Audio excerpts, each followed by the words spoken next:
The first snow always came with a silence so deep, it was as if even the trees were holding their breath. Out on the open frontier, where the wind told you more truths than any newspaper could, snow wasn't just weather. It was the beginning of a 5-month siege, a white, plotting siege. It buried fence posts, swallowed oxen carts, and if you were unlucky enough to have built your cabin with the door on the north side, well, better hope you didn't run out of candles before March. But our early settlers, clever, stubborn humans that they were, didn't just survive winter. They built under it. It began with a concept nearly as warm as it was strategic. The pit house. Not as dramatic as it sounds. No dragons, no dungeons. More of a cozy underground hug with a roof. Indigenous peoples in North America had long mastered the idea. Dwellings sunk into the earth, insulated by soil and snow, warmed by fire pits, animal hides, and the collective body heat of, well, everyone. Depending on your view of family bonding, that could either be cozy or claustrophobic. In the Arctic North, the Inuit had their snowblock igloos, which are far more stable than they look. And no, they weren't invented by cartoon Siberian huskies. When European settlers arrived in the New World and felt their first truly colonial winter bite their ears off, not metaphorically, mind you, frostbite was horrifically democratic. They quickly realized that one-room log cabins might be charming in paintings, but had the thermal insulation value of a damp handshake. So, down they went, into the ground. These early settler pit houses went by many names, shaped by region, desperation, and whatever term the local dialect preferred for, please let this keep out the wolves and wind. Dugouts, earth lodges, soddies on the prairie. Some looked like hobbit homes, though with significantly fewer tea kettles and significantly more mildew. One of the most famous variants was the half dugout, a sort of basement without a house. Built into hillsides when possible, gravity being cheaper than lumber, they were carved about 4 feet deep, then topped with a wooden frame roof, sometimes covered in prairie grasses or sod for insulation. Imagine living in a loaf of bread, a slightly damp, rodent-adjacent loaf of bread, but a warm one. The notion of building into the landscape was both a return to older indigenous knowledge and a fast pass to not freezing to death. You have to respect that kind of humility from people otherwise still wearing wool trousers inside their trousers and sleeping next to turnips they mistook for pillows. It wasn't all practical. There was something oddly intimate, poetic even, about these subterranean winter shelters. Families would huddle near the hearth, not out of sentiment, but because if you shifted more than 3 feet away from the fire, you became a candidate for a new ice sculpture titled Father, mid-sneeze. Bedtime routines in these homes were particularly layered. There were no heated blankets, unless you counted the dog. Everyone slept in long johns, 2 layers of socks, and often a cap that made them look like they'd just wandered off the set of a medieval nativity play. Children were tucked so deeply in quilts they resembled laundry loads ready for the stove. And yet, under all this cold, there was comfort. Food helped too. Stews simmered endlessly, partly for nutrition, partly to heat the room, and partly because no one wanted to wash a second pot. Porridge was a staple, clinging to the sides of the bowl and to the faces of small children who hadn't learned the etiquette of spoon angles. Outside, wolves howled, presumably about zoning laws. Deer browsed frozen shrubs, and snow whispered secrets that got caught in chimney smoke. Inside, however, life slowed. People read aloud or told stories or stared into the fire so deeply it eventually winked back. In these moments, civilization was reduced to its warmest core: shelter, company, and a good sock rotation. If these stories help you drift off, please subscribe to the channel. It would mean the world to me. And before you fully fade into dreamland, I would love to know where you're listening from and what time it is there. Let's gently close the wooden hatch for now. And in our next quiet moment, we'll peek a little closer into daily life beneath the snow. While most of us today measure winter by the number of socks we layer and the loyalty of our electric blankets, early settlers had a much more personal definition of cold. It was whatever made their eyelids stick together in the morning, even while still indoors. Long before central heating and hot cocoa in travel mugs, people faced winter in a more, shall we say, immersive way, faced with wind howling like a ghost that's just stubbed its toe, and temperatures that would make a polar bear put on mittens. Many early settlers did the only thing that made poetic sense. They went underground. It turns out the earth is remarkably good at insulating. About 6 feet below the surface, the temperature stays relatively constant year-round, an unbothered 50-something degrees Fahrenheit. For settlers living above ground, battling the deep bite of January, it was less about comfort and more about survival. So they started moving downward, not as a metaphor for society collapsing, though there was a little of that too, but physically into dugouts and pit houses. One of the more elegant terms for these humble hideaways was a sod house, which sounds very proper until you realize sod is essentially dirt with good PR. Settlers in the Great Plains of North America, where trees were as rare as an honest politician, made do by cutting chunks of prairie turf and stacking them into walls. Earthy Jenga, if you will.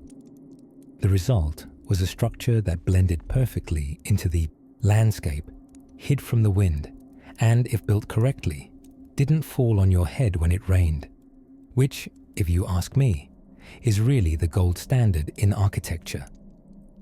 Even earlier, native peoples across cold regions of the world had their own ingenious solutions.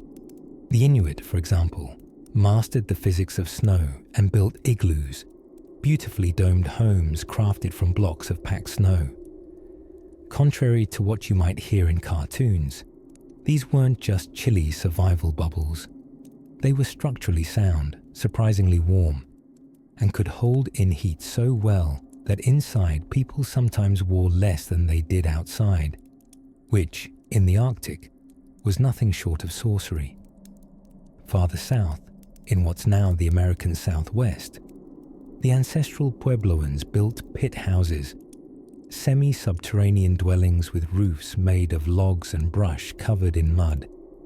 They were accessed through ladder holes in the ceiling, giving every trip home the feel of descending into your own thoughtful hobbit hole, cozy, discreet, and safe from those rude winter gusts. It was as close to geothermal heating as you could get without calling it magic. And then there were the seasonal snow camps built by fur trappers and early European settlers. These men, who seemed to believe that frostbite was just a lifestyle choice, dug snow caves or built brush shelters to escape blizzards. Picture a fast, frantic gathering of pine boughs. A fire started with fingers so numb they could barely hold a match, and one man, probably named Jedediah, audibly rethinking his life choices. In a particularly frosty bit of Minnesota, Scandinavian immigrants revived an old technique from the motherland: the construction of smouldering stugas, log homes with enormous fireplaces and thick turf roofs. These houses were fortified against winter, not just with thick insulation, but with equally thick soups. You haven't known true insulation until you've been heated from the inside by 7 bowls of rutabaga stew. These weren't just shelters. They were wombs of survival. Sacred little pockets of humanity sealed off from the unforgiving white blur beyond their entrances. Families would hunker down together. Grandparents spinning tales of the old world. Children playing with toys carved from bone or pressed from rags. And parents quietly sharing glances that communicated both exhaustion and that ever-stubborn hope spring would return. As snow swirled and coyotes howled in the dark, these homes were filled with the warm musk of stews, wool, and firewood, slowly giving up the ghost in curls of smoke. Winter outside might have stretched endlessly, but inside was a clock powered by flickering shadows, laughter, and days marked only by the dwindling candle and the rising smell of burning tallow. And so, beneath the snow, amid logs and earth, in the hush of frozen landscapes, early Americans waited out the season, sleeping, telling stories, busying hands with tasks by oil lamplight. Like bears in burrows or scrolls tucked away in dark libraries, they endured. But warmth, as ever, required planning and effort, and sometimes innovative, slightly desperate engineering. Just what did it take to make these underground havens truly livable? Well, it begins with a hole in the ground and an inconvenient fondness for not freezing to death. After surviving the first heavy snowfalls with a mix of awe and mild frostbite, our early settlers turned to a novel concept their bodies insisted upon: staying warm without spontaneously combusting. You see, heating oneself outdoors in the 17th century wilderness of North America was less cozy crackling fires and more, "This pine cone is slightly warmer than my left foot. I shall cherish it forever." Yet, as romantic as it sounds to survive on sheer willpower and a diet of regrets, winter doesn't care for poetry. The cold demanded architectural answers. And oh, did our ancestors deliver? Depending on your definition of architecture. Enter the subterranean hideouts, winter shelters tucked beneath the snow, nestled into the frost-bitten bosom of the earth herself.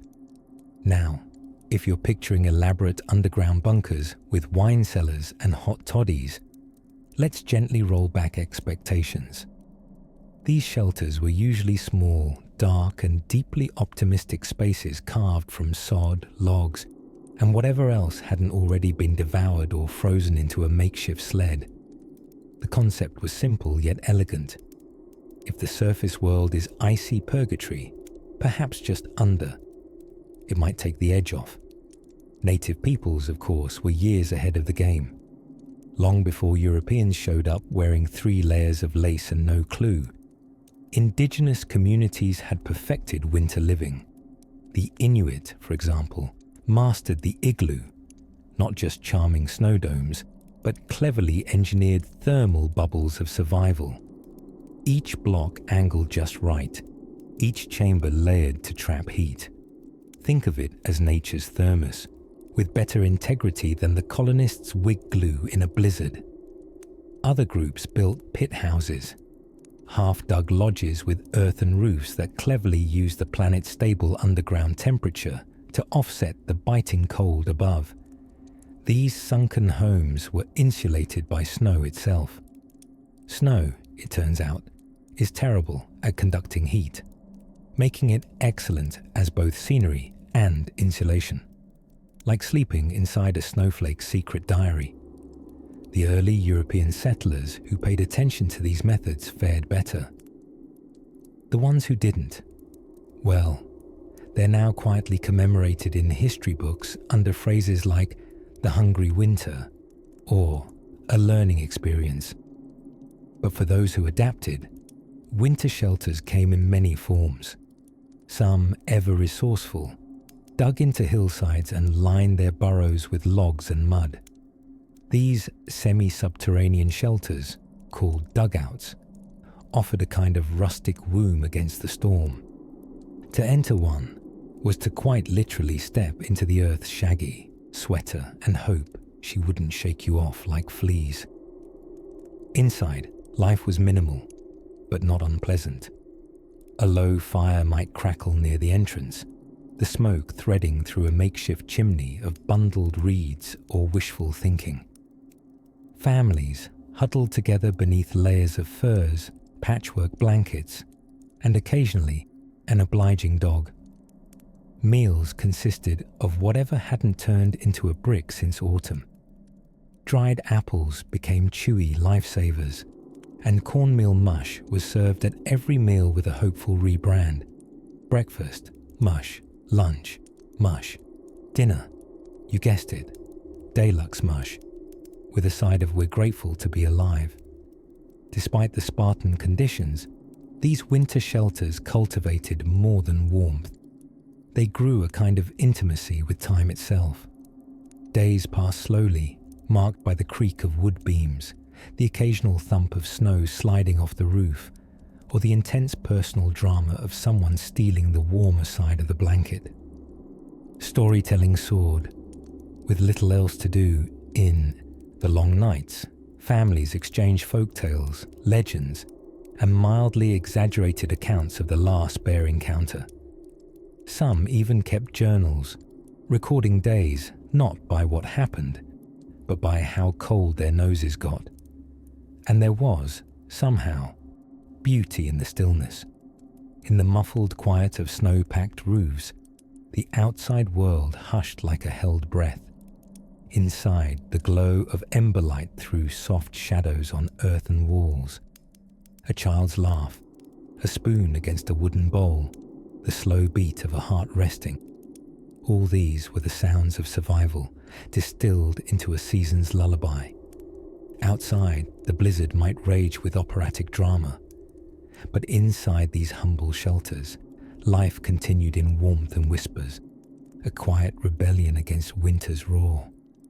And just as the last knot of cold began to loosen beneath a blanket of breath and firelight, one settler peered up at the low ceiling and wondered, what if we could make it just a little more comfortable? Ah, comfort. The next dream. Waiting gently ahead. Out across the winter-struck landscapes of colonial North America, where shadows were long by mid-afternoon and the trees stood like silent pipe organ pipes, settlers had to decide with rather serious urgency how not to become human popsicles. And their most loyal ally in this battle against frost and futility, dirt. Yes, glorious, humbling, essential dirt. Digging deep into the earth became one of the most efficient methods early colonists used to escape the frigid breath of winter. You see, while the winds above howled like unpaid opera singers, the soil below kept a far more agreeable temperament, hovering at a relatively stable 50 to 55 degrees Fahrenheit. Not warm enough for a beach party, but certainly warmer than the open air stabbing at your nostrils. And thus, the dugout was born, not to be confused with the modern baseball version filled with sunflower seeds and gossip. These were simple, subterranean homes, carved right into hillsides or flat earth. It sounds a tad medieval, and it was, though with fewer turrets and more shivering. Settlers didn't need a contractor or blueprint approval, just a shovel, an agreeable slope, and an irrational level of optimism. The process went something like this. Dig a rectangular hollow into a hill. Line the walls with whatever wood scrap survived last season's wood chopping spree. Throw a few logs over the top, and cover everything in sod so thick it could double as a mattress, unfit for royalty, but perfectly fine for not dying of exposure. Inside, space was tight, cozier than cozy. Ceiling clearance was often just short enough to encourage permanent neck hunching. One could entertain dreams of sitting upright, but standing was reserved for imaginary guests, or perhaps very short squirrels. Still, with a central fire pit and a chimney extending out of the earthen ceiling, usually built from a hodgepodge of clay, stones, and blind faith. These homes retained heat miraculously well. Smoke exited reluctantly, like a teenager asked to clean the kitchen. And while these were not palaces, they were, by comparison to the frostbitten world outside, palaces of survival. Now, lest you imagine a sort of Hobbit-style idyll, let's not get carried away. These dugouts were damp, dark, and often leaky, especially when settlers misjudged the neighborhood water table, in which case the dugout transformed overnight into a kind of rustic indoor pool. Morning greetings included phrases like, "Did your boots float away again?" and "I think the fire pit's underwater." Yet for all their shortcomings, these modest holes in the ground were the unsung heroes of New World winters. They were infinitely easier to create than cabins, demanded fewer logs, and provided sudden shelter for those racing against early snowfall. Some settlers even lived in these humble earthen hideaways for years before upgrading to anything above ground, proof that comfort is relative, especially when the alternative includes frostbite and polite conversations with wolves. In truth, adapting to winter didn't end with the housing plans. Settlers were perpetually in negotiation with the cold, from how to dry their socks without burning them, to the dilemma of thawing out frozen ink before Christmas card season. Yes, even Puritans had relatives who expected newsy updates. Dugouts also became hubs of imagination. By candlelight or the faint flicker of a burning pine knot, children listened to stories told by parents who, despite fatigue and freeze-nipped noses, knew the power of tales. Tales of the old country, sea voyages, mysterious creatures hiding in woods, and once, quite remarkably, of a goose that allegedly laid an egg directly into a boiling pot. Supper and a miracle, it was said. And so, beneath that layer of snow, under stone and root and borrowed air, life stirred, smoky, flickering, resilient. While outside, the wind swept across the land like a janitor, closing for the season. Inside the earth, people learned to sit still, breathe slow, and wait for the thaw. Just beyond the dugout's low doorway, another strategy for surviving the cold took root. One that made the most of timber, time, and teamwork. But that is a story best kindled when the next fire burns low. In the hush of a snow-heavy forest, with trees standing as polite sentinels in their puffiest winter coats, one might peer between the frost-laced branches and spot a curious little mound. Not just a whimsical snowdrift, but something more intentional.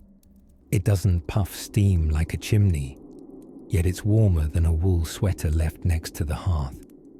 This subtle rise in the earth, barely tall enough to disturb a deer's path, is a snow house.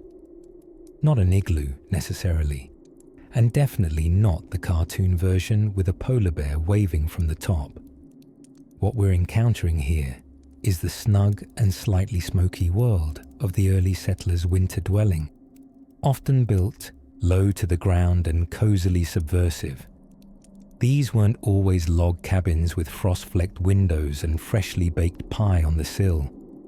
No, in many colder corners of North America and Europe, the best winter real estate was underground, beneath a layer of earth, bark, moss, or even snow itself. Imagine, if you will, the effort of building above ground in January with fingers going numb faster than a frosted blueberry. Now imagine simply digging down. Well, not simply, but with a bit more shelter from the wind and slightly less chance of your hammer freezing mid-air.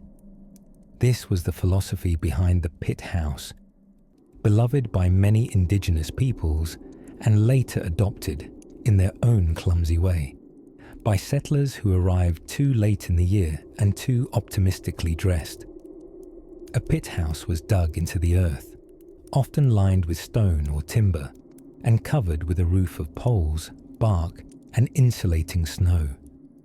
When built properly, they were warm enough to make your wool socks feel like extravagance. When built poorly, well, let's just say the early settlers became intimately familiar with the phrase, a damp sort of learning experience. These early subterranean shelters varied wildly.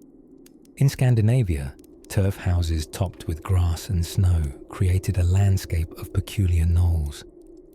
It was as if the earth itself grew cozy hats. The Icelanders, in particular, took to turf houses like sheep to knitting.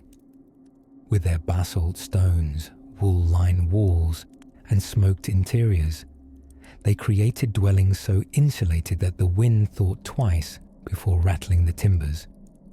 In Russia, too, the idea of sheltering low and insulating with snow took hold.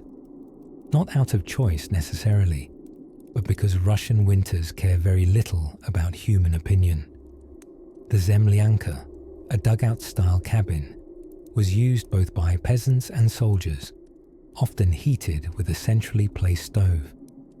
You slept with your boots near the fire and hoped they hadn't frozen into sculpture by morning.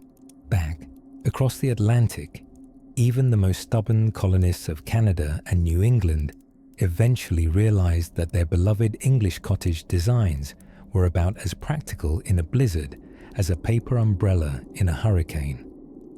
Some learned from indigenous neighbors, crafting semi-subterranean shelters out of sod and logs, while others simply burrowed into hillsides like oversized literary badgers.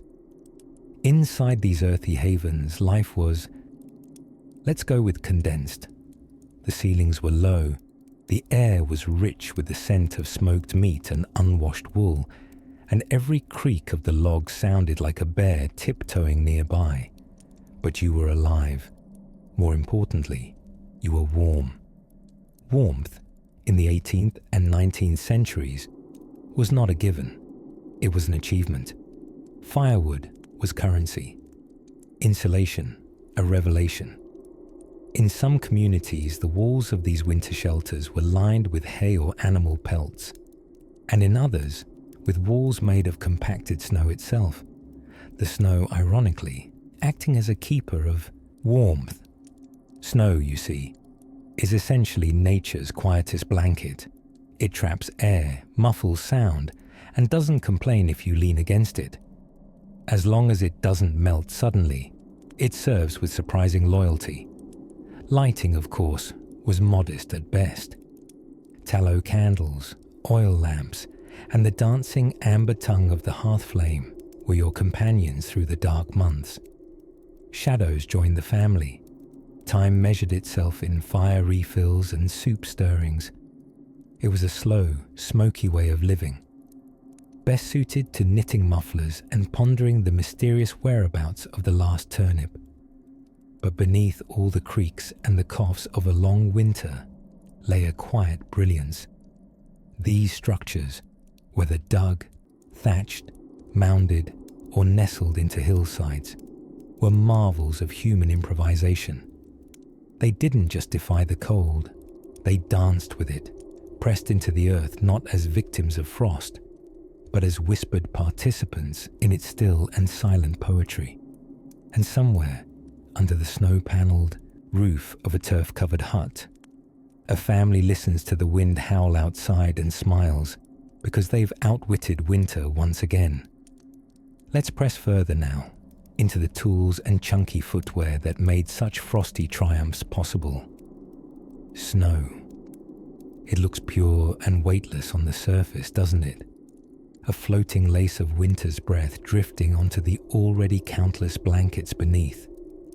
But ask any settler who's ever tried to walk through it in woolen trousers heavier than shame itself, and they'll tell you, snow is serious business. It piles up like unpaid taxes, except frostier and crunchier. By the time November curled its icy fingers around the northeastern frontier, Early settlers found themselves in an unsolvable riddle of to freeze or not to freeze. That was the question. And so, they began to adopt an idea so delightfully backwards, it could only have come from desperation or genius. Instead of fighting the snow, live beneath it, beneath the snow. Imagine that, curling into the very thing you thought would kill you, and whispering, "You win." This is where the concept of winter shelters, snow-covered cabins, dugouts, pits, and semi-buried homes comes sauntering shyly into our story, with a steaming mug of stew and a look of "I told you so." Some of the earliest European settlers in the New World didn't arrive with timber frame homes ready to snap into place like flat-pack furniture. Many barely arrived with socks. Their first winters were an improvised symphony of poor decisions, frostbite, and quietly starting to revere squirrels for their insulation skills. In regions stretching from colonial Massachusetts to the fur-swept reaches of New France, building below the snow line became not just practical, but poetic. Earth wasn't merely a thing to walk on. It became the wall, the roof, the slow-beating heart of survival.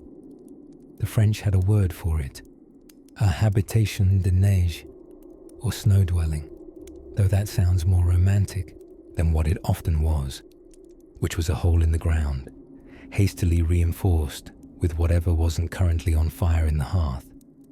Just imagine it, stepping into a semi-subterranean home dug into the side of a hill, roofed over with logs, sod, and thick snow, which, purely by accident, turned out to be nature's most accidental form of insulation.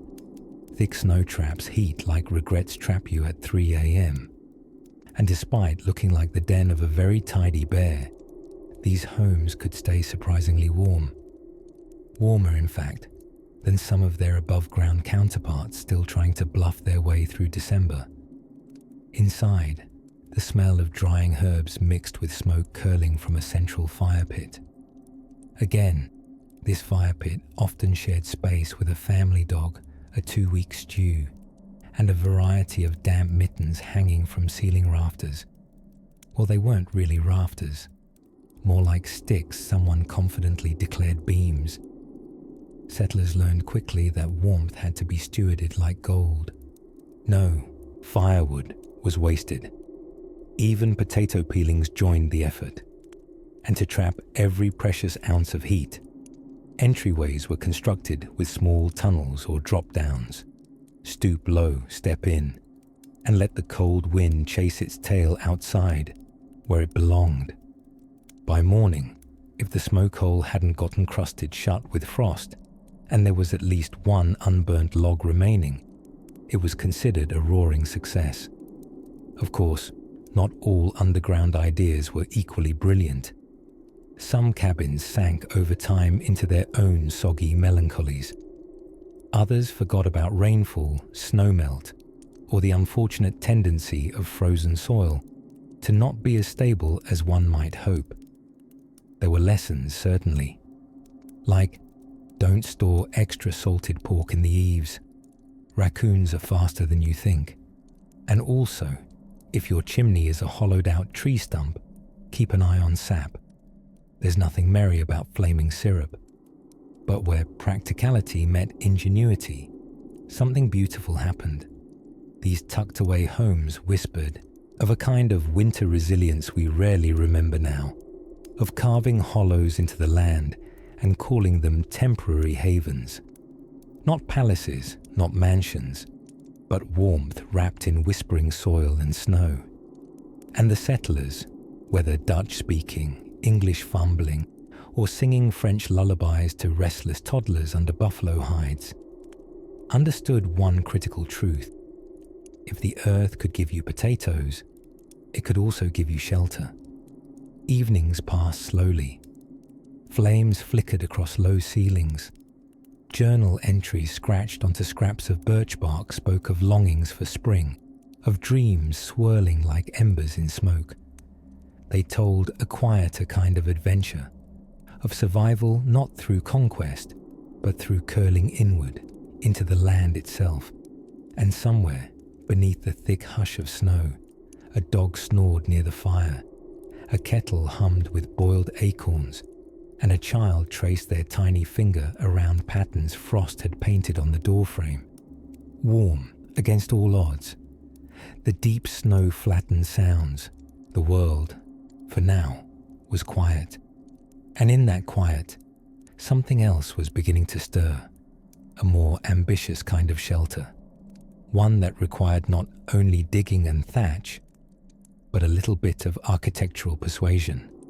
By January, even the most optimistic settler had run out of things to say about snow. It was no longer beautiful or festive or a miracle sent from heaven. It was just everywhere. It piled high on rooftops until chimney tops were the only sign of a house. It packed itself into fence lines like it was auditioning for a role as a white wall.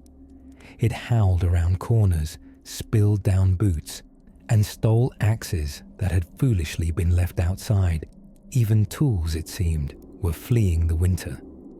Inside their snug little burrows of earth and timber, early settlers hibernated like overworked marmots with a long list of anxieties. And chief among these was smoke. Yes, the very thing that kept them warm, fire, was also an uninvited guest that enjoyed making frequent appearances inside. Chimneys, you see, were more of a suggestion than a solution. In the early colonial homes, a chimney might be nothing more than a hole punched into the roof and politely surrounded by stones and wishful thinking. These were built quickly and often with green wood, which, like an apprentice with a bad attitude, didn't know how to behave properly. Greenwood smoked. It complained. It hissed and popped and tried to light the entire room on fire rather than just the hearth. On colder nights, families would seal up every draught they could find, using rugs, rags, even straw stuffed between logs to keep the precious heat in. The result? Instant smokehouse. Eyes watered, tempers flared, and from time to time, a bored child might disappear for an hour only to be discovered sleeping peacefully in the woodpile, where at least the air was clearer. Despite such fragrant inconveniences, the fireplace was the center of winter life. It was kitchen, heater, and nightly, entertainment all rolled into one somewhat violent, sparking box full of potential disaster. Bread was baked in Dutch ovens tucked into coals, stews simmered for entire afternoons, and if anyone needed to dry wet mittens, they were hung with great ceremony on a line across the hearth, until they fell in, of course. There was also the faint possibility of chimney fires, the innocent build-up of creosote, essentially chimney cholesterol, could ignite with no notice, sending flames rocketing out the top like a warning to the heavens. Some settlers would sneak outside at dusk with a pine branch and wave it at their chimney, just to see if it sparked. If it did, well, time to run in a circle, shout for water, and hope it snowed soon. Thankfully, many families took to more ingenious forms of shelter that worked with winter, rather than against it. Sod houses built into hillsides trapped natural heat from the earth and held it close, like a miser with a coin purse. These homes were damp and drafty, yes, but in a season where the wind might steal your breath out from under your scarf, they were sanctuaries. And then there were snow shelters. Yes, actual structures made of snow. Inspired by indigenous knowledge and sheer necessity, some settlers experimentally packed snow into blocks, stacking them like sleepy penguins trying to build condos. These were rarely elegant. In fact, accidental snow mound might be a more accurate term, but they worked remarkably well. Snow, when compacted, actually insulates better than wood.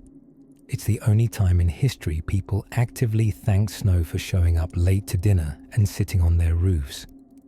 Even inside the best-built home, warmth was a personal affair.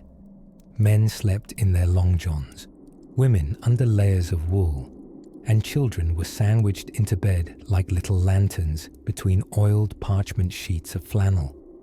Everyone shared space in a heap of limbs and breath. Slipping out of bed meant braving the icy floorboards, so unless someone was actively combusting or had developed a new cough suspiciously resembling a bark, most folks just stayed under the covers.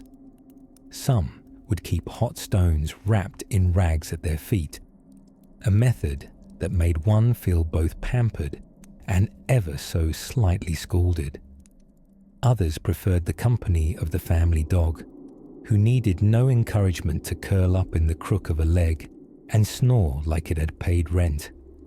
In such chilly intimacy, stories were told and retold, often with dramatic embellishments. The same tale of great-grandfather's frostbitten ear might get a new twist every winter. Perhaps the ear was lost to a rogue squirrel this time, or traded for soup during a fort siege. No one cared much if it was true. What mattered was that it passed the time until someone drifted off, mouth open, dreaming of spring. And as the snow deepened outside, howling gently against the seams of the cabin, something curious happened. The cold no longer seemed like a threat, but a steady presence, unseen but familiar, like a house guest who never quite learned to knock, but always brought gifts of silence. And beneath that hush, winter revealed another secret of survival. Not just building shelters, but understanding that warmth comes too from the stories we tell each other in the dark. Soon, we'll move beyond the hearth and see how entire communities, not just families, faced winter together.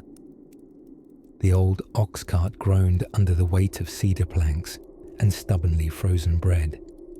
Nearby, a settler named Gideon rubbed his hands by a campfire that was less ablaze and more a theatrical suggestion. Dramatic smoke, zero enthusiasm. It was 1643, a mild year by Ice Age standards, but still brisk enough to test the loyalty of socks and spouses alike. Winter had settled fully across the colonial northeast, blanketing the land in a mood of sepia-grey silence. And somewhere between practicality and mild desperation, settlers began to make a peculiar architectural decision: go down instead of out. If nature insisted on layering snow like it had something to prove, then perhaps the key lay not in building above it, but beneath. Enter the dugout winter dwelling. Not quite a cave, not quite a home. Somewhere between hobbit chic and panic burrow. Constructed by carving into hillsides or digging shallow pits lined with logs, these dwellings were the early colonists' unglamorous solution to the wind's persistent interest in everyone's bone marrow. The design was deeply rooted in both indigenous influence and the collective colonial realization that a log cabin, while rustic and charming in brochures, could feel a bit like a wind tunnel during January. The Wampanoag and other native communities had long understood the insulating magic of Mother Earth. In regions where winters smirked at human defiance, they had used earth lodges partially buried in soil, sometimes covered with bark or hides, their entrances turned away from prevailing winds, as if to say, "We've read the forecast, thanks." Settlers, ever the reluctant pragmatists, took notes fast. A dugout began as a coordinated effort. A few good neighbors, a sharp spade, and a strong motivation to not freeze into decorative lawn ornaments. The walls were often shored up with timber, mud plastered for insulation, and then roofed with poles and sod. The overall aesthetic, think underground frontier bachelor pad, complete with thatched moss and whatever horsepower the men could muster in the chimney department. Inside, the temperature hovered in the tolerably miserable ranges, above freezing if you were lucky, and significantly warmer than the shrieking blizzards that prowled just outside. Shared body heat, small fires, and sheer stubbornness did the rest. The layout was cozy in the way sardines might feel cozy inside a tin. A central hearth provided heat and a reasonable chance at dinner, though the smoke sometimes preferred to settle inside the room like a melancholy spirit. Chimneys were often makeshift or non-existent, so clever venting was key. Or, failing that, strategic coughing schedules. And yet, despite the gloom and occasional argument about who forgot to knock snow off their boots again, these sunken shelters offered something priceless: survival. Children wore layers so thick they waddled. Parents took turns boiling everything, even water, which often froze in its own pot while no one was watching. Meals were humble but warm, stews, mush and bread when flour allowed. And bedtime meant bundling up in fur or patchwork blankets, snuggled with siblings like a lumpy quilt burrito. Even in these simple places, life continued. People sang. Someone occasionally read aloud, using candle wax sparingly as though it were liquid gold. And no matter how bare the pantry looked, someone was always finding a way to sweeten porridge with a cheerful story. Remarkably, these earthen spaces became not just survival zones but lessons in low-tech sustainability. The thermal mass of buried walls regulated temperatures naturally, a fact that today's energy-conscious architects would call eco-genius, and the settlers called better than dying in the woods.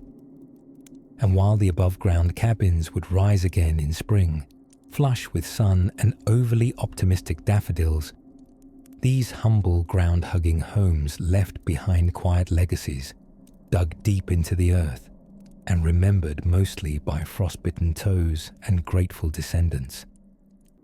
As the sky dimmed and wind began making conversational howls through the pine, the settlers pulled blankets to their chins, listening to the gentle cracking of firewood and the muffled hush of snow settling above the roof. Underneath it all, they weren't just surviving. They were learning the oldest secret of winter. Sometimes, the warmest place isn't grand. It's just wisely placed close to the ground. And just beyond the edge of their fire's glow, a new idea was shaping in the cold fog of thought. What if snow, that frozen scourge, wasn't merely an obstacle, but part of the shelter itself? In the deep frostbite of January, when everything outdoors looked like it had been iced over by a painter who'd recently discovered the color white, early settlers reached the apex of their annual cuddle within a hovel strategy. With snow waist high, wind howling like a dog locked out of a bakery, and lard supplies at critical levels of importance, winter shelter had become more than clever design. It was sculpted survival. By this point in the season, the novelty of snowball fights had melted. Now was the time for staying warm, staying fed, and ideally not freezing to death while trying to fetch firewood. It was here, huddled beneath rafters crusted with frost, that settlers engaged in the quiet but dramatic ballet of indoor winter living. The typical winter shelter wasn't just a cabin. It was an all-inclusive, unheated resort of the 17th century variety. Think less alpine lodge and more wooden shoebox with ambition. Interiors were modest at best, often doubling as kitchens, bedrooms, and makeshift workshops. Multi-purpose living wasn't a lifestyle choice. It was a necessity. After all, there's nothing quite like the scent of freshly tanned deer hide mingling with boiling cabbage to wake the senses. Insulation was sacred. Every nook and cranny was stuffed with whatever was warm and vaguely flammable. Moss, animal fur, straw, old rags, and in desperate moments, perhaps even a piece of Uncle Horace's memoir draft that wasn't panning out. Walls were lined with woolen hangings or patch quilts. These didn't just add rustic charm. They prevented wind from turning the room into a meat locker. Furniture was sparse but functional. Benches doubled as storage. Beds were stuffed with straw, feathers, or whatever small woodland material hadn't scampered off during the night. Blankets were layered like geological strata, heavier with each passing week. Eventually, travelers who entered might not see much of the occupants, only a pair of eyes peering from a fort made entirely of bedding. Of course, high on the list of winter innovations was the hearth. Undeniably, the heart of the home and the early settler version of television. Flames offered light, heat, and a hint of life. People gathered around it as if the fire had just delivered a stirring monologue. Around this central blaze, tea steeped, stews bubbled, and stories were traded like currency. Some historical accounts suggest entire families cooked, dried laundry, repaired tools, and, in a feat of maxed-out multitasking, reconstructed minor items of furniture all within arm's reach of the fire. But managing this flickering heart of heat was no small affair. Wood had to be chopped and hauled, then chopped again, then split into even smaller pieces when it didn't fit the stove. It wasn't so much a task as a lifestyle choice. The sound of someone swearing in Old English because the kindling got wet became the first great folk music of the colonial countryside. In more northern or enterprising pockets of settlement, winter shelters had substructures, dug into the very earth like burrowing creatures with opposable thumbs. These partial dugouts were hybrids between house and hobbit hole, using the thermal insulation of the ground to fend off the groomy grip of cold. Wind, after all, struggles to blow through dirt, and it wouldn't be winter without the shared challenge of lighting. Candles made of tallow let out a modest flame and a robust stink. Soot collected on low ceilings like sullen black snow. Lanterns hissed, flames flickered, and shadows performed interpretive dance along the walls. It may not have been bright, but what it lacked in luminosity, it made up for with an awful lot of mood. When the gloom deepened, families turned inward. Settlers turned to storytelling, poetry, prayer, or, frankly, staring into the fire while thinking about warmer places. Diaries from the time read like quiet odes to survival. They record not just activity, but attentiveness. How the icicles sparkled just so. How pine logs hissed when wet. How silence could be so vast. It felt like a second ceiling above your ceiling. Each night ended in the same way. Layers upon layers, some wool, some hope, all tucked under. And if the wind could be kept out, and the fire kept alive, there was at least a whisper of comfort. Outside, the snow continued its quiet siege, but inside, however small, however dim, there was heat and close quarters, and the quiet dance of daily human defiance. And soon, as the hush of frost held strong, settlers would begin to test even more curious ways to welcome warmth. Up next, in their rather chewy romance with insulation made from, well, let's just say, not every building material needs to be invented. Sometimes it's borrowed from a sheep, even under several feet of heavy snow, far from flickering gaslights or anything resembling central heating. Humans have always found ways to turn winter misery into something resembling coziness. Not lavish coziness, nothing Pinterest-worthy. More like the kind of coziness that comes from not freezing to death, which, when standards are adjusted, begins to feel like a luxury spa day. In the dead of a colonial winter, when trees stood bare and wind carried tiny knives made of ice. Early settlers had one thing on their minds: get underground, or at least under something. And not in the metaphorical way we talk about laying low. No, they literally moved below the frost line, toward the kind of warmth that only soil and desperation can provide. Take, for example, the semi-dugout dwellings used by settlers on the Great Plains. If you were to visit one today, you might think it resembled a mole's vacation home. Half burrow, all earnest effort. These were called soddies because they were made primarily from sod, chunks of earth held together by grass roots, heroically doing the job of modern insulation, albeit with more bugs. Constructing a soddy was equal parts innovation and resignation. Settlers would dig a shallow pit into the prairie earth, about 3 to 4 feet deep, just far enough that the walls could serve as nature's own space heater. Then, walls would rise around it from thick blocks of sod, cut as if nature herself had opened a bakery specializing in dirty, squishy bricks. Whatever wood could be spared formed the support beams, and roof coverings varied, from boards to whatever vaguely waterproof material was at hand, like animal hides or someone's last good coat. These sod homes weren't draft-free palaces. The earth would leak, emotionally and physically. Enterprising families found themselves waking up with a bit of morning dew dripping delicately onto their foreheads.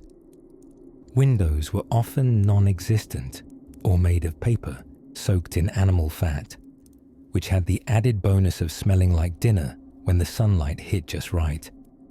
Still, for all their quirks, and by quirks, we mean the occasional collapsing wall or infestation of motivational mice, soddies offered something even firewood couldn't guarantee: relative warmth.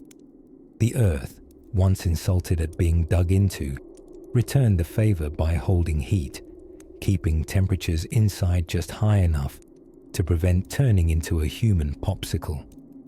Not all settlers had access to the right soil for a soddy, though. In the wood-rich corners of colonial America, winter shelters took on very different shapes, literally. Enter the dug-well-turned shelter. Ingenious, slightly mad, and debatably lazy, these structures were sometimes built on top of old water wells, where settlers either could no longer find water or found it, but decided warmth mattered more. Wooden tops would be constructed over the well's opening, forming a circular hut with earth naturally insulating the lower half.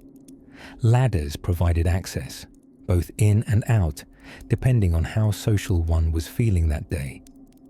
While these well dwellings were uncommon, they served as a kind of extreme winter Airbnb for those who really committed to resting beside their regrets. And perhaps as a slightly terrifying drop below. Then there were the snow houses. No, not igloos, though yes, indigenous communities in northern regions had perfected the thermodynamic brilliance of snow shelter engineering long before Europeans arrived. But some desperate settlers, having observed such ingenuity, gave it a shot themselves, attempting to construct European-issue igloos, complete with questionable design choices and wildly imperfect understanding of snow's properties.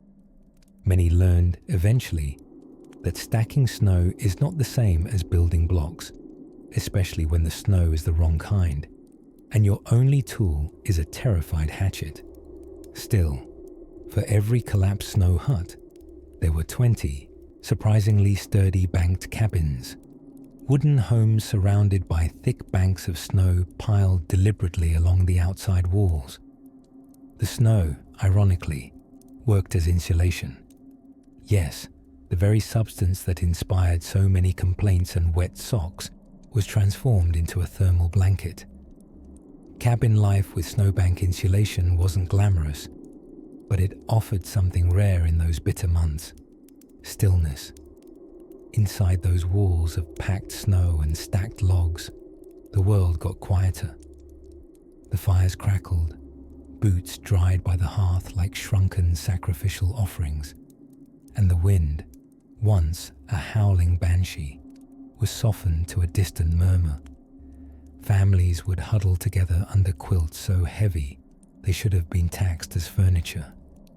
And in those muffled moments, winter began to feel almost gentle.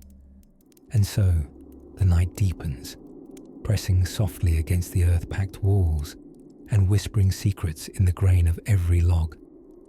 Just beyond that muffled silence, a new kind of shelter begins to take shape, one that blends the warmth of survival with the shimmering cold of ingenuity.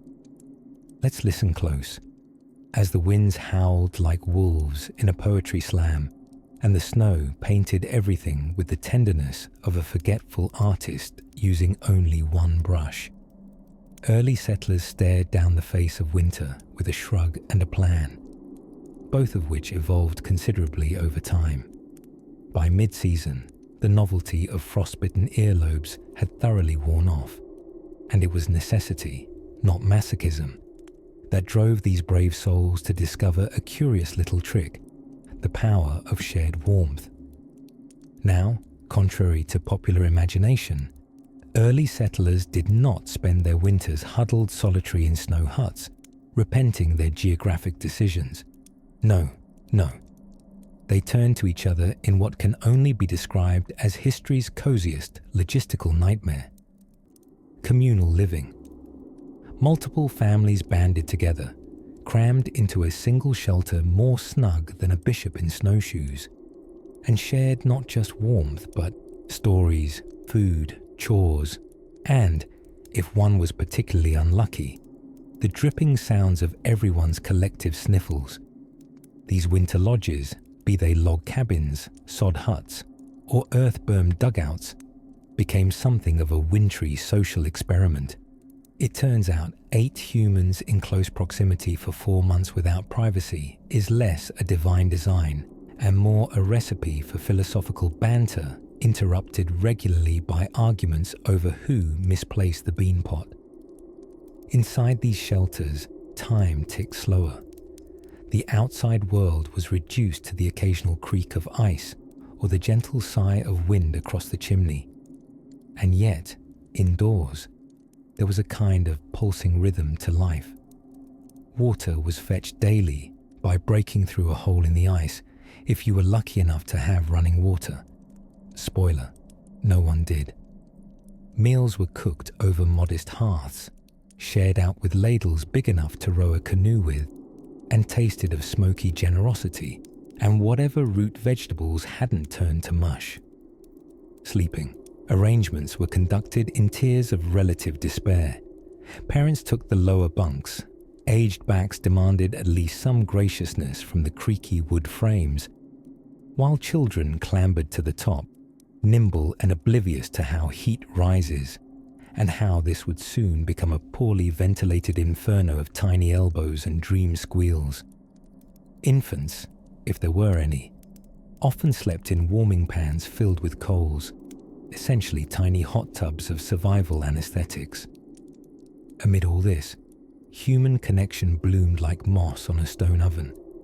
Storytelling became the preferred form of entertainment.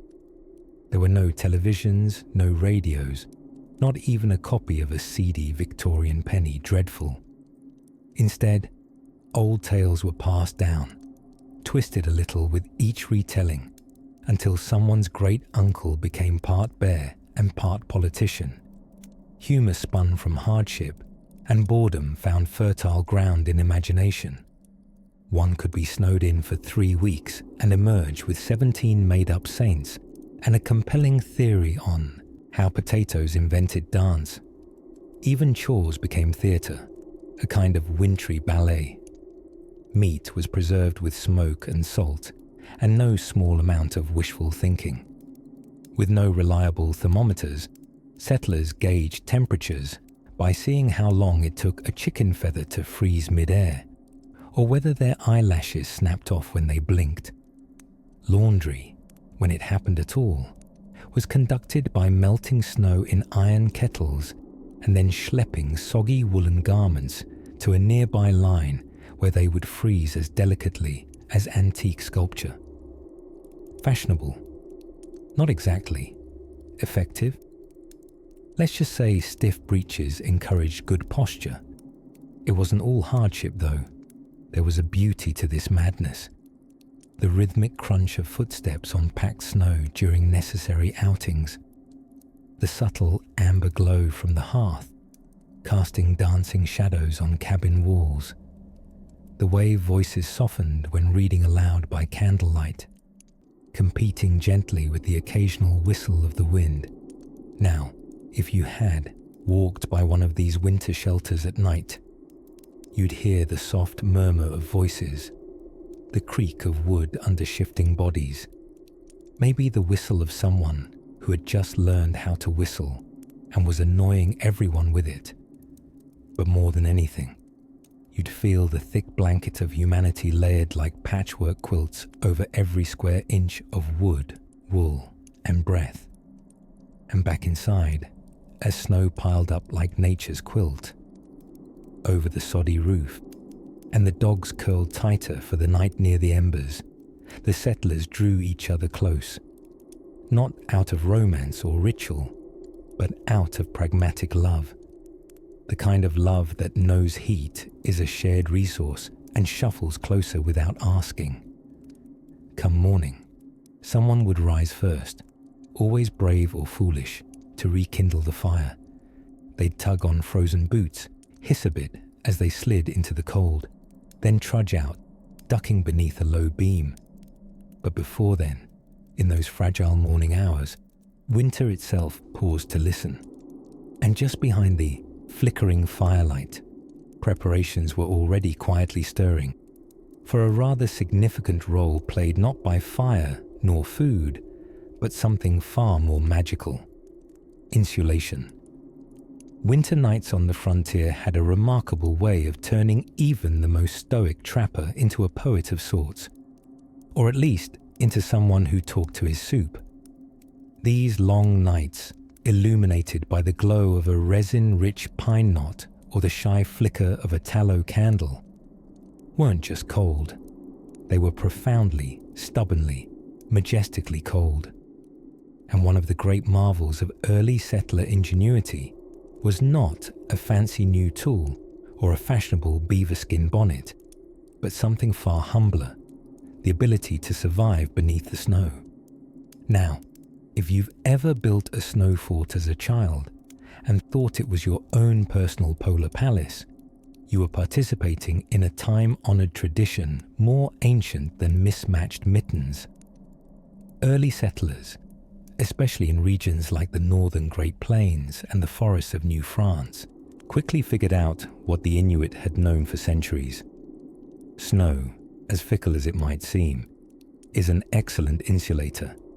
Yes, truly.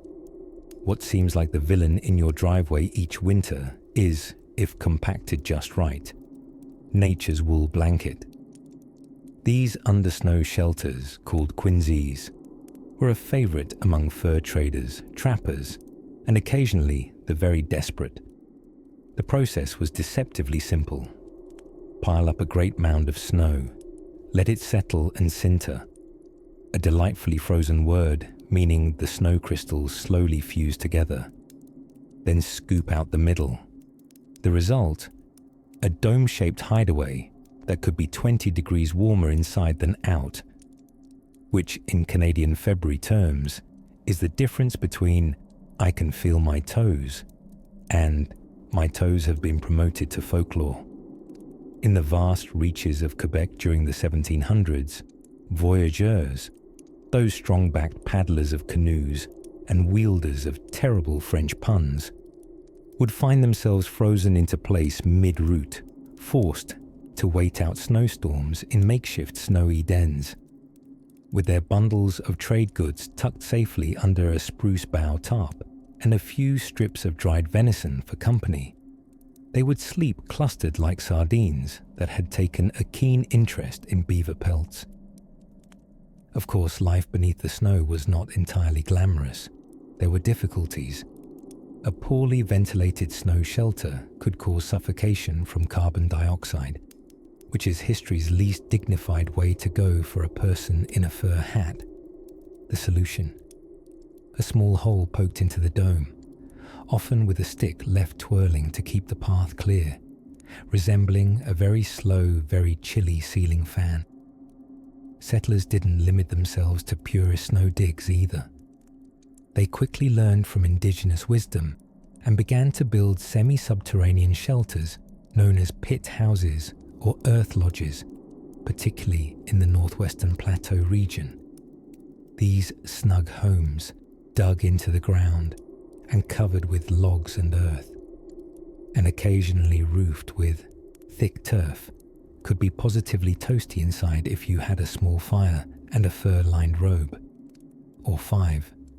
Imagine then a young settler in Montana in the early 1800s, burrowing into the side of a snowy hill, layering it with brush, then laying a crude frame of timber, all while muttering that this was the last winter he'd spend borrowing shelter techniques from marmots.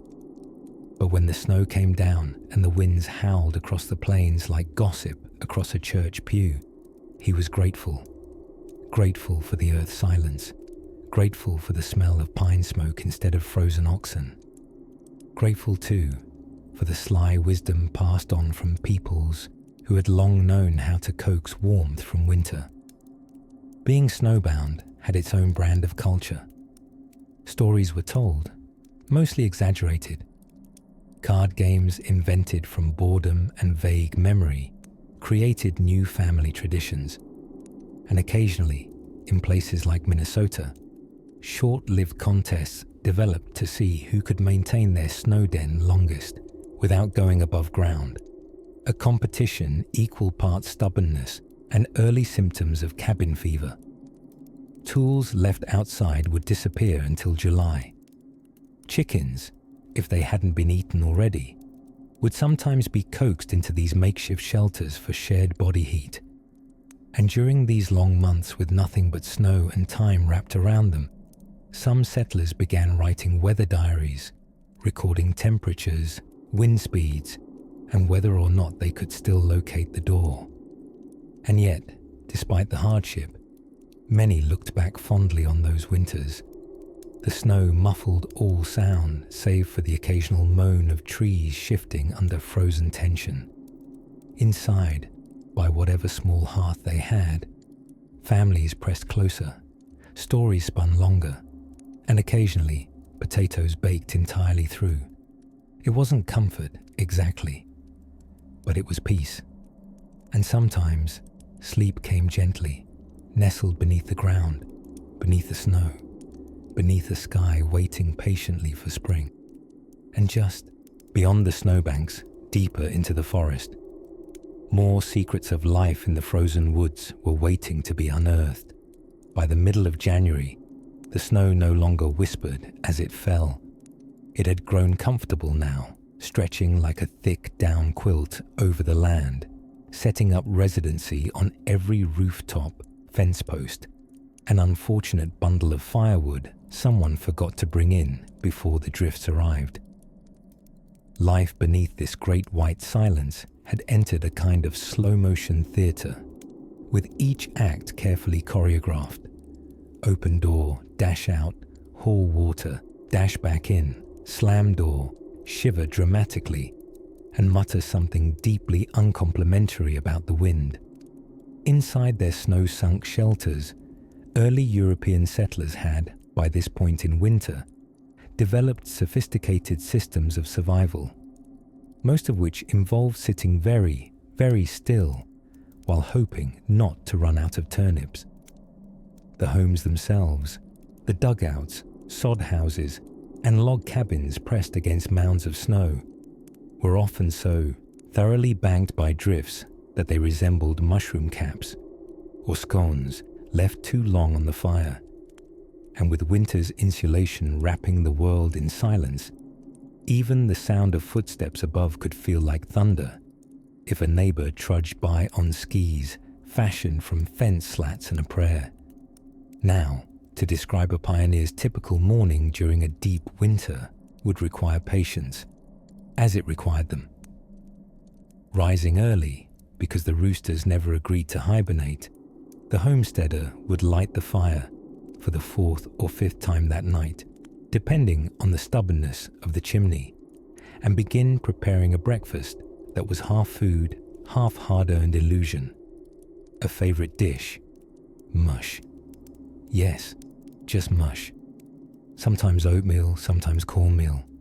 Sometimes an indeterminate blend whose true nature was known only to the gods and whoever had done the sweeping under the grain sacks. It was warm, edible, and it required stirring, which gave cold hands something to do besides question their life choices.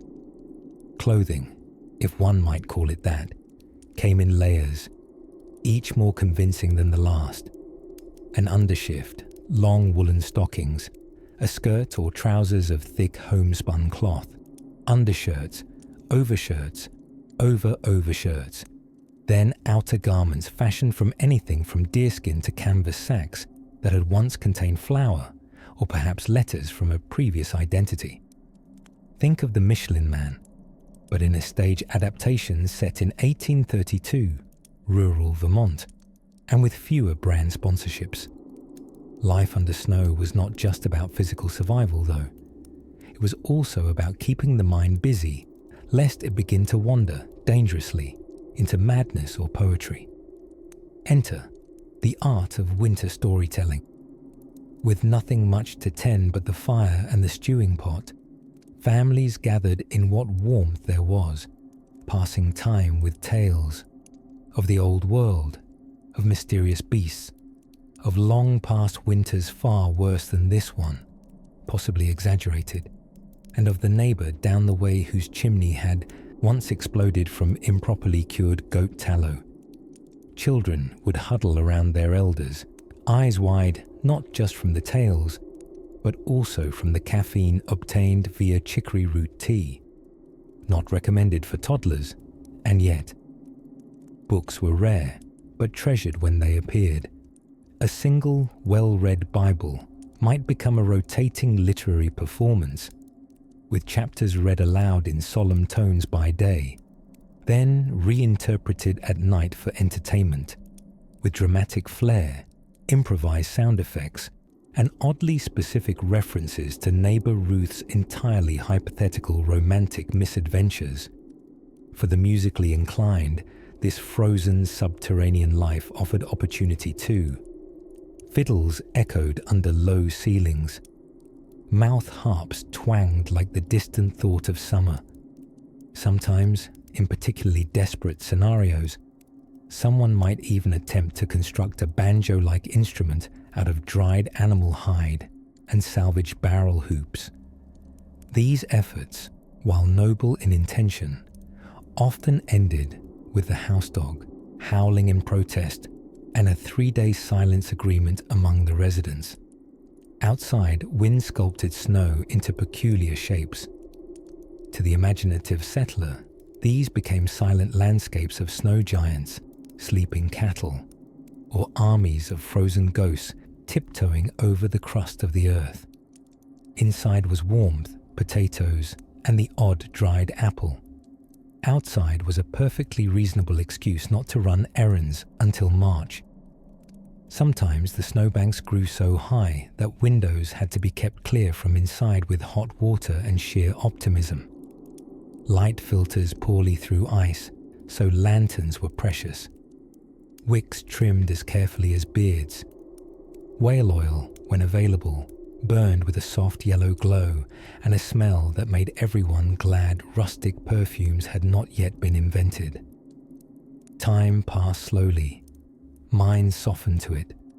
People adapted by talking, remembering, clinging tighter to stories, inventing rhymes about the cold, the soup, the strangely opinionated rooster who insisted on crowing into a wooden crate, and so they passed the season, beneath the snow, beside the fire, wrapped in wool, in tales, and in hope that maybe, just perhaps, the next winter would be only slightly less enthusiastic.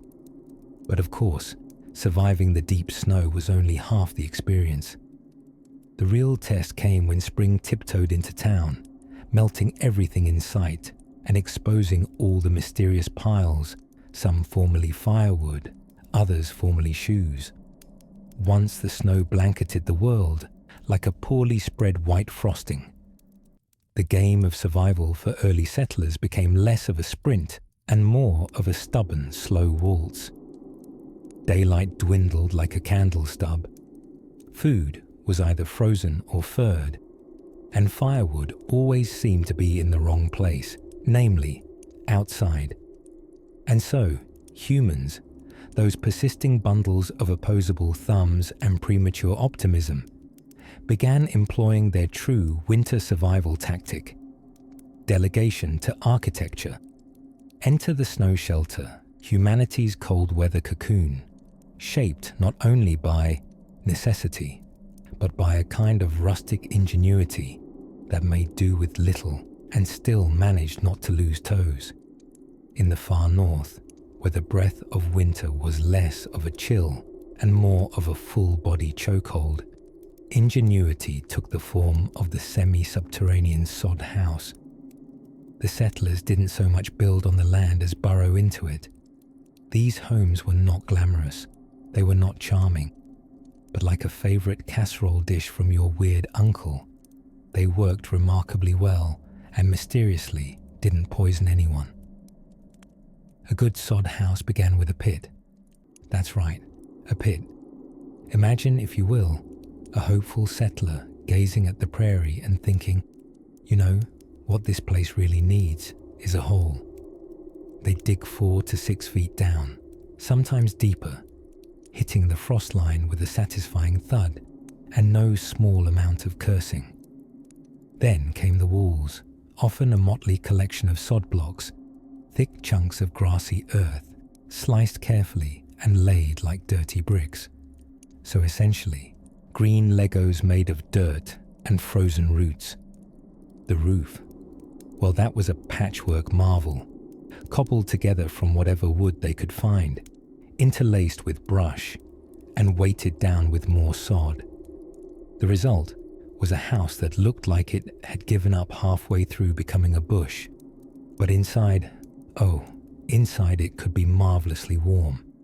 The thick earth provided insulation from the wind, and with a hearth or iron stove smouldering slowly, it could grow downright toasty, though it did carry the earthy smell of damp socks and prairie mice on occasion. Let us not forget the ventilation, history's most overlooked bodyguard, because when warmth is chased through burning animal fat and soggy logs, smoke happens, and without proper airflow, smoke stacketh upwards, right into one's eyeballs, lungs, and tapestry of exposed rafters. Settlers learned, often the hard way, to sculpt chimneys out of mud and stone, or cut clever holes in their roofs, called smoke holes, which, as it turned out, were also convenient for snowfall to visit uninvited. There's nothing quite like waking up to a gift from the heavens, 5 inches of powder blanketing your stew pot.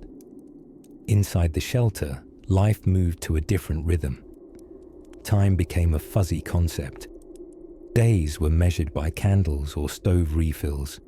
Meals were more like warmed-up memories, and chores were done with all the enthusiasm of a hibernating badger. People adjusted remarkably well. Settlers used any and all idle time to mend clothes, sharpen tools, write melodramatic letters to distant cousins, surviving, "Please send pickles, love Thomas," and occasionally break into communal songs that sounded more like complaints with melody. Bedding, crucial for sleep and existential staving off of frostbite, was often a family affair, quite literally. Everyone piled together, typically wearing all the clothes they owned, topped with quilts, buffalo hides, and an alarming number of cats. In fact, if a settler home lacked a cat, or 2, it was probably either haunted or infested, or possibly both. As snow crept up past the window slits, and the world above grew quiet and white. The dim, cozy world beneath the snow turned inward. People told stories, whispered dreams, and practiced the old art of doing nearly nothing, an art we could all relearn. Because sometimes the cleverest act of defiance against the cold isn't charging into it, but folding quietly beneath it. Not out of fear, no, but knowledge. That warmth waits, spring waits, and when it comes, your frostbitten boots will be ready, as soon as you remember where you put them. And in the quiet of snow-thick twilight, with smoke curling lazily through a crooked, muddy chimney, another sound joins the evening chorus, a shovel scraping nearby, as a neighbour digs their tunnel towards something new. By late January, the frost had grown so comfortable, it had practically taken up a lease on the landscape. Trees stood like frozen broomsticks, the rivers dozed beneath thick crusts of ice, and chimneys puffed so constantly you'd think the settlers were competing for some obscure 18th century smoke signal championship. Inside their winter shelters, those charming, oft-leaky sanctuaries of survival, the early settlers had entered what might kindly be called the snug phase. This was when cabin fever began knocking faintly on the door. Someone had eaten the last of the smoked eel, and board games hadn't been invented yet. In the absence of Monopoly, an invention that wouldn't exist for centuries and would arguably make cabin fever worse, wintertime entertainment became a creative exercise in keeping the mind busy and the fingers from freezing. Storytelling played a central role. Grandmothers and slightly eccentric uncles would huddle by the fire, spinning tales that blurred the boundaries between fact and the fever dream hallucinations of people who'd eaten a questionable root vegetable. They told of gigantic snow hares with antlers, ghostly deer who walked on two legs, and neighbors who could start a fire just by glaring at wood. Whether or not these figures truly roamed the forest was beside the point. Their stories warmed the soul, or at least distracted it until spring. For those less fanciful, wintertime ingenuity turned to music. Imagine the side of a log cabin, echoing softly with the thump of mitten-muted hands clapping a slow beat, while some brave soul dared to drag a bow across a frost-hardened fiddle. The cold air sharpened each note like glass, the music floating out into the snowfall, where it didn't so much fade as get absorbed by the whiteness, like a lullaby swallowed by a cloud. Winter shelters, despite being small and shared with far too many relatives, some of whom had troubling ideas about personal hygiene, were surprisingly dynamic places. Each inch of space mattered. By now, beds had often become triple-stacked arrangements of burlap, hay, and wishful thinking. The youngest, children, might sleep in drawers, baskets, or anything capable of approximating a nest. And while your average settler lacked the luxury of closet space, they did boast the fine art of hanging things on hooks, and if they ran out of wool for hooks, they simply hung things off of other things, until even the dog had developed an elaborate coat rack system. Heating was famously inadequate. Fireplaces were the hearts of winter shelters, but not necessarily their kidneys, lungs, and toes. The standard response to maintaining internal circulation went something like, layer up, huddle close, and stop complaining. On the colder nights, entire families would sleep together in one bed, not simply for affection's sake, but to avoid becoming historical popsicles. Of course, all that shared bedding led to frequent, if romanticized, proposals and courtships, punctuated by cozy conversations about ox ownership and artisanal grain storage. However, one's chances of wooing were somewhat limited by the fact that everyone wore the same 3 wool garments for 5 months, and shampoo was still a mystical concept brought up in sailor stories. And oh, the humble crafts of the long frieze. This was prime time for spinning, weaving, whittling, and occasionally inventing entirely new uses for moose sinew. Some parents, desperate for a little silence, would hand their children scraps of cloth and a needle on the condition that the finished product must resemble something useful. Quilting circles formed like sleepy woolen conspiracies, and the resulting blankets were equal parts insulation and autobiography. Each patch had a story, whether it came from a tattered wedding coat or the trousers worn when Uncle Enoch fell in the river and discovered he was in fact not waterproof. Food, while not exactly abundant, could still astonish in its forms. By now, pies made of apples dried into leather had reached the table, and pancakes were a solid 40% imagination. Preserved fat was treated like gold, and molasses was the nearest thing to sweetness many would taste until spring, which is precisely why it was hoarded like a dessert dragon's treasure. A single spoonful might be passed around the table like communion, with a hushed reverence bordering on spiritual. And outside, the snow continued its sprawling rain, its softened shape and sound alike, wrapping the world in a downy hush. The woods creaked gently in the cold, and stars flickered over the roofs like frostbitten lanterns. Life slowed, not to a halt, but to a deep, deliberate breath. Tomorrow, the settlers would rise again to tend embers, stir slow soup, and chase off draughts with comedic futility. But for now, tucked beneath a quilt patched with memory and myth, they rested. And just beyond the frost-glazed window, under the heavy white sky, something curious waited in the frozen forest. As winter settled its frothy beard across the shoulders of the frontier, early settlers did what any sensible, half-frozen human might do. They disappeared underground like ambitious badgers. But this was not cowardice. It was ingenuity wrapped in birch bark and insulated with moss.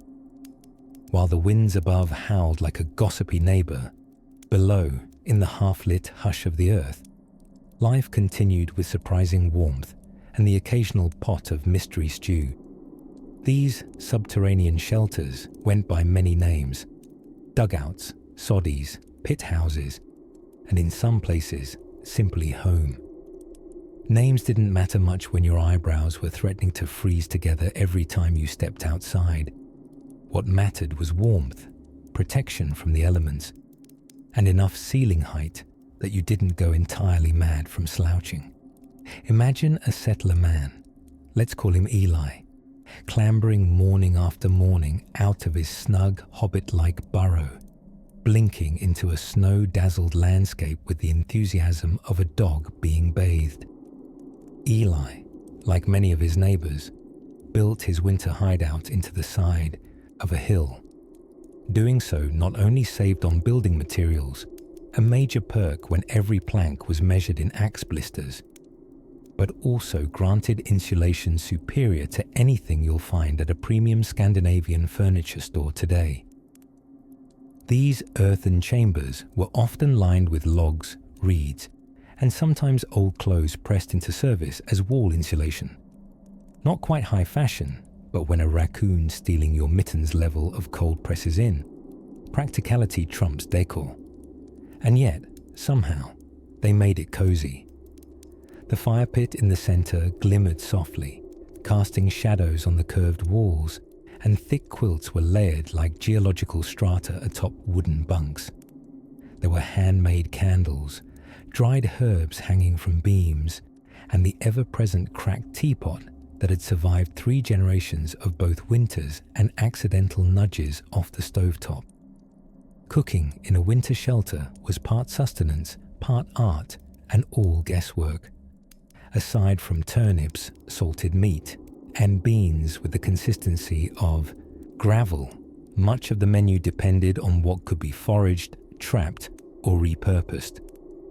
There were rumours, entirely true mind you, of mothers disguising oats, dried apples, and rabbit in ways that would rival modern celebrity chefs.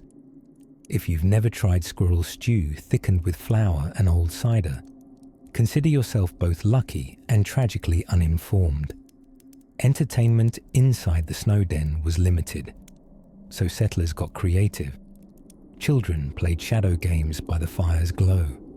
Adults exchanged ghost stories so detailed they likely caused more goosebumps than the temperature, and everyone dreaded the moment someone announced it was time for family singing. Imagine 10 people, all tone deaf from frostbite in the ears, harmonizing to whatever psalm they could remember. Beautiful, in a way remarkably similar to a row of broken bagpipes in a snowstorm. But beneath the cold and the smoke-smudged ceilings and the perpetual rattle of wind through cracks, there was something comforting in this form of communal hibernation. Time itself slowed. There was no rush, no urgency. The days were marked not by clocks or tasks, but by the firewood pile shrinking and the soup pot flavour deepening. The world above was paused in white silence. Below, there was warmth, stories, and an impressive amount of knitting. Some shelters had only one room. Others stretched into modest labyrinths, often expanded during winter itself by ambitious folks with pickaxes and cabin fever. A family might dig a second nook as a pantry, another as father's workroom, which was mostly an excuse for some light snoring away from the cacophony of children. Doors, when they existed, were more often thick wool curtains or patched furs. Swinging doors just weren't compatible with snowdrifts the size of oxen. Of course, along with comfort came quirks. Moisture built up on the walls, icicles formed suspiciously indoors, and mice became, well, roommates. By spring, the average settler had unintentionally named 3 mice, declared peace treaties with 2, and spent countless nights gasping as one fell into the porridge mid-boil. Yet year after year, they returned to these snug underground shelters, not because they had to, but because they knew something many of us forget, that in the deepest cold, coziness isn't about plush things or Pinterest boards. It's about sharing warmth, wood smoke, and stories while winter raves at the windows. And somewhere, as snow continued to drift against the hill's side, the cheerful creak of a wooden spoon in a pot whispered the gentle promise that spring was merely hibernating. Now, let us linger just a moment longer by that fire, because in the quiet cold of another snowbound evening, something quite curious is about to arrive at the door. Somewhere under a crust of snow, 10 inches thick and determined to stay until the sun got its act together, a settler scratched his frosted beard and muttered something about firewood, regrets. His cabin, stitched together from the lungs of the forest, gave a wooden groan as the wind whispered a private joke along the roofline. Inside, it was warm in that particular way only desperate insulation and stubbornness can create. By now, the settlers had learned what a wild notion winter could be, less of a season and more of a siege. The snowdrifts outside were no longer novelties. They were adversaries. Glossy, white, unnervingly quiet adversaries that swallowed up fence posts and occasionally entire pigs, who went out for a sniff and never returned. And so, we find our intrepid dwellers not just enduring the season, but inventing ways to outwit it. Boredom had long since replaced bravery. In one corner of the one-room cabin, someone was darning socks with such quiet aggression the thread seemed to sweat. In another, knots were being perfected, not because they were needed, but because a well-tied knot was the 18th century equivalent of scrolling endlessly through social media. Ah yes, cabin entertainment. You see, Before books became cheap and Netflix was still just a pipe dream in ancient Rome's imagination, winter was essentially about inside jokes and uneven card decks. Storytelling was the currency of survival. Every creak in the rafters was either the wind or Great Uncle Jedediah returning in spectral form to question your fire-building technique. Children, dressed like overstuffed loaves of bread, would cluster near the hearth, wide-eyed and pink-nosed, as tales unfolded about wendigos, rogue moose, and the time Mrs. Penelope Whitaker fought off a bear with a ladle. It wasn't technically true, but the bear was reportedly very confused. And in these long months of vanilla skies and chimney steam, settlers became masters of the subtle art of not freezing. One lesser-known method, as charming as it was pungent, was the hay bed. These were not merely beds filled with hay, but rather nests, itchy, stubborn nests that smelled like the livestock barn and made a solid case for sleep being overrated. Feather mattresses, if one had such things, were to be guarded with one's life or, at the very least, slept on aggressively before the neighbours borrowed them indefinitely. Even shoes, precious and irreplaceable, were known to be tucked under quilts alongside people, like cold leather pets you hoped would live to see spring. Survival, you see, was a communal sport. Winters drew people into odd arrangements. Extended family members who were otherwise sensibly distributed across the wilderness appeared like frostbitten chess pieces. Just for the season, they said, setting down sacks of potatoes with a finality that suggested it would be for several. People were stacked in bunks, spread out on floors, and in one known instance in Vermont, a teenager lived for 3 months in a flour barrel to stay warm.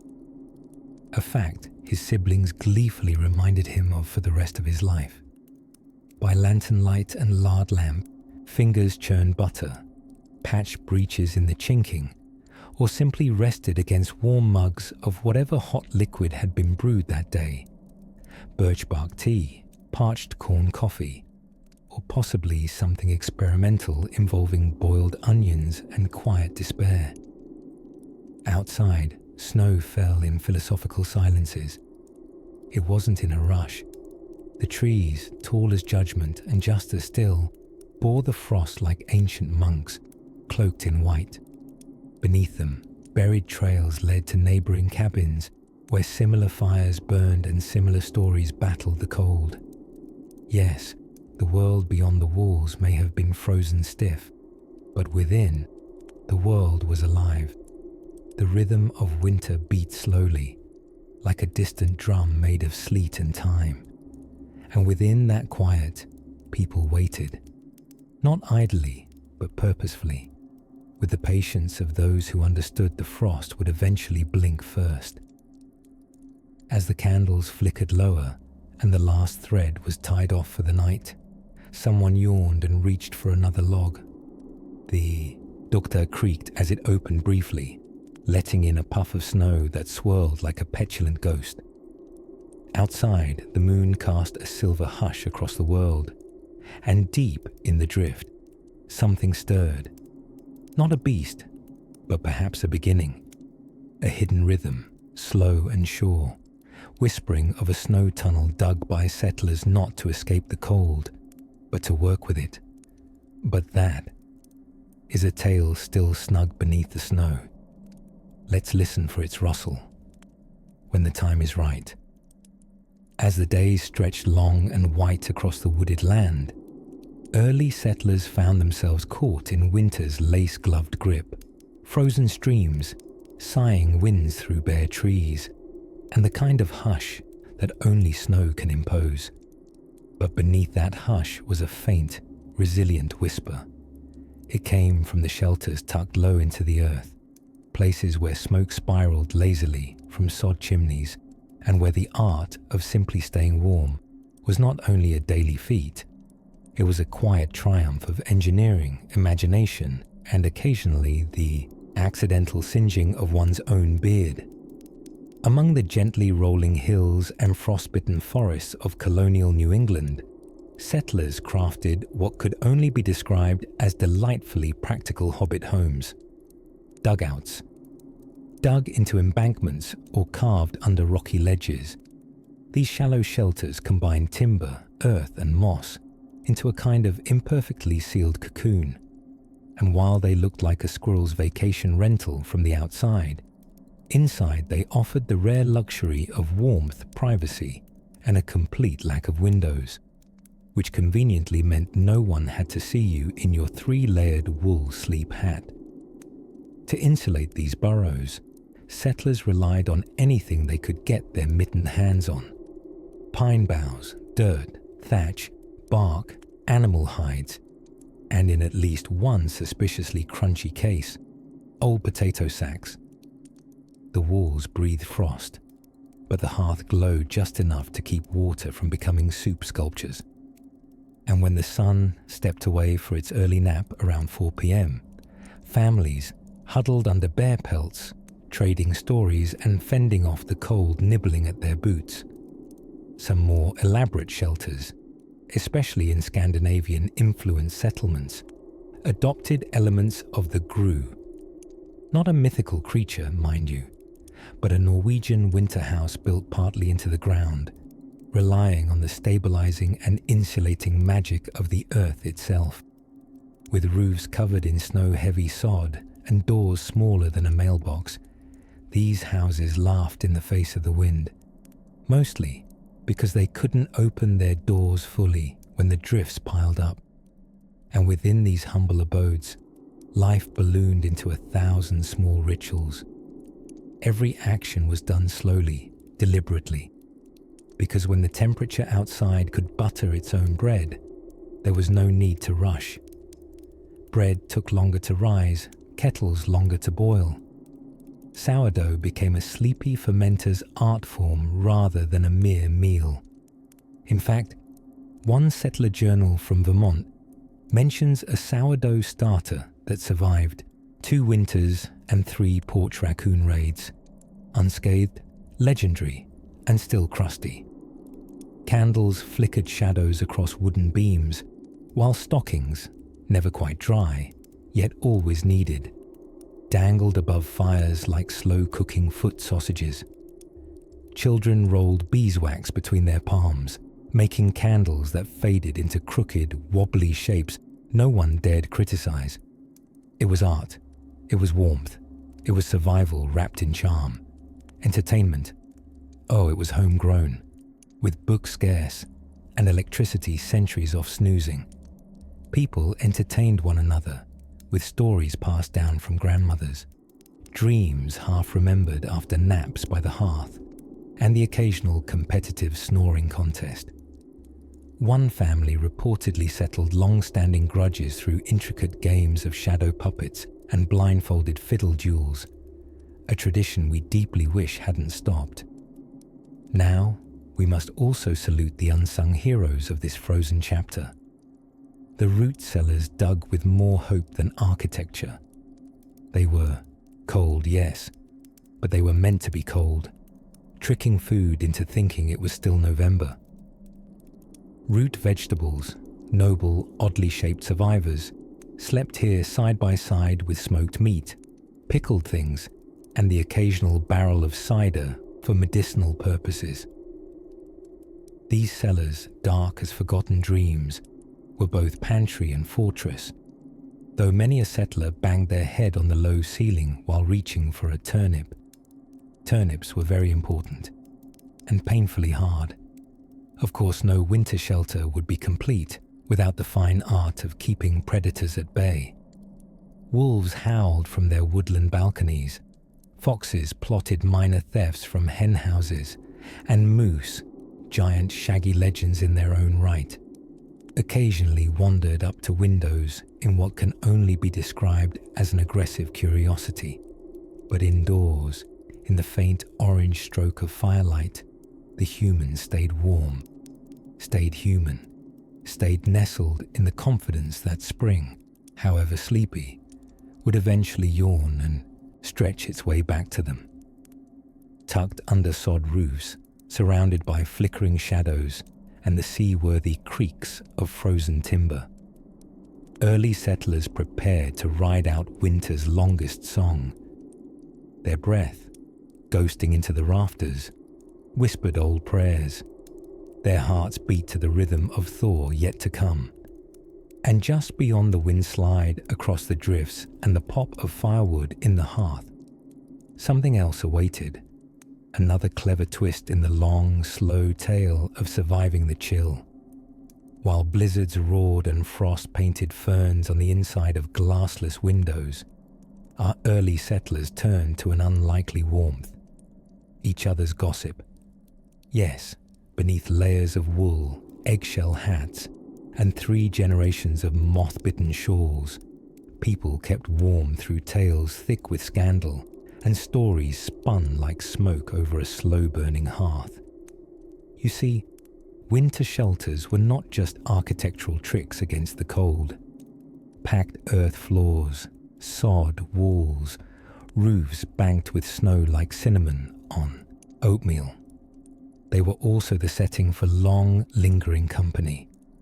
And in the absence of indoor plumbing or an internet connection, believe it or not, they had to entertain each other using analog methods such as stories, fiddle playing, occasional political arguments, and speculations about which neighbor might secretly be storing more root vegetables than they let on. Let us step into one such shelter on a quiet January evening, shall we? The room is dim, lit only by a sputtering oil lamp and the gentle orange throb of coals. The air smells faintly of turnips and wool. Family members, assorted neighbors, and perhaps a wayward cousin who appeared one morning in late autumn and never left, are all pressed together in a room that would generously fit 3 people under warmer circumstances. A woman with a knowing look and a spindle-shaped bun unfurls today's hot topic. She suspects that Mrs. Pringleton down the road has been baking during daylight hours, despite strict winter, rationing of flour. Shock strikes the gathered circle in the kind of slow-motion fashion only a 6-hour dusk can allow. A gentleman, chewing the same piece of jerky since Tuesday, counters that perhaps it was just smoke from firewood. The room swells with indecision, theories, and mild allergic reactions to dried spruce. In truth, these nightly gatherings were vital, not just for morale, which they bolstered with dance step demonstrations amid creaking floorboards, but for practical survival. In a time with no thermometers or breaking news alerts, word-of-mouth warnings about frozen rivers or diseased pigs mattered, and if wrapped in a layer of drama, well, all the better. Their mouths may have formed questions about weather or wolves, but their eyes hinted at deeper curiosities, like who had stolen the honeycomb back before first snowfall.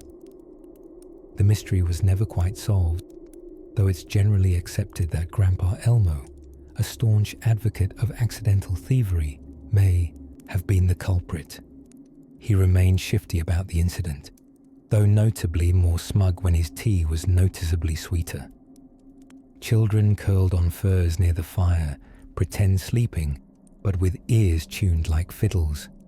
This is where they learn the mechanics of storytelling and the fine art of passive argument, a technique involving agreeing loudly while shaking your head ever so slightly.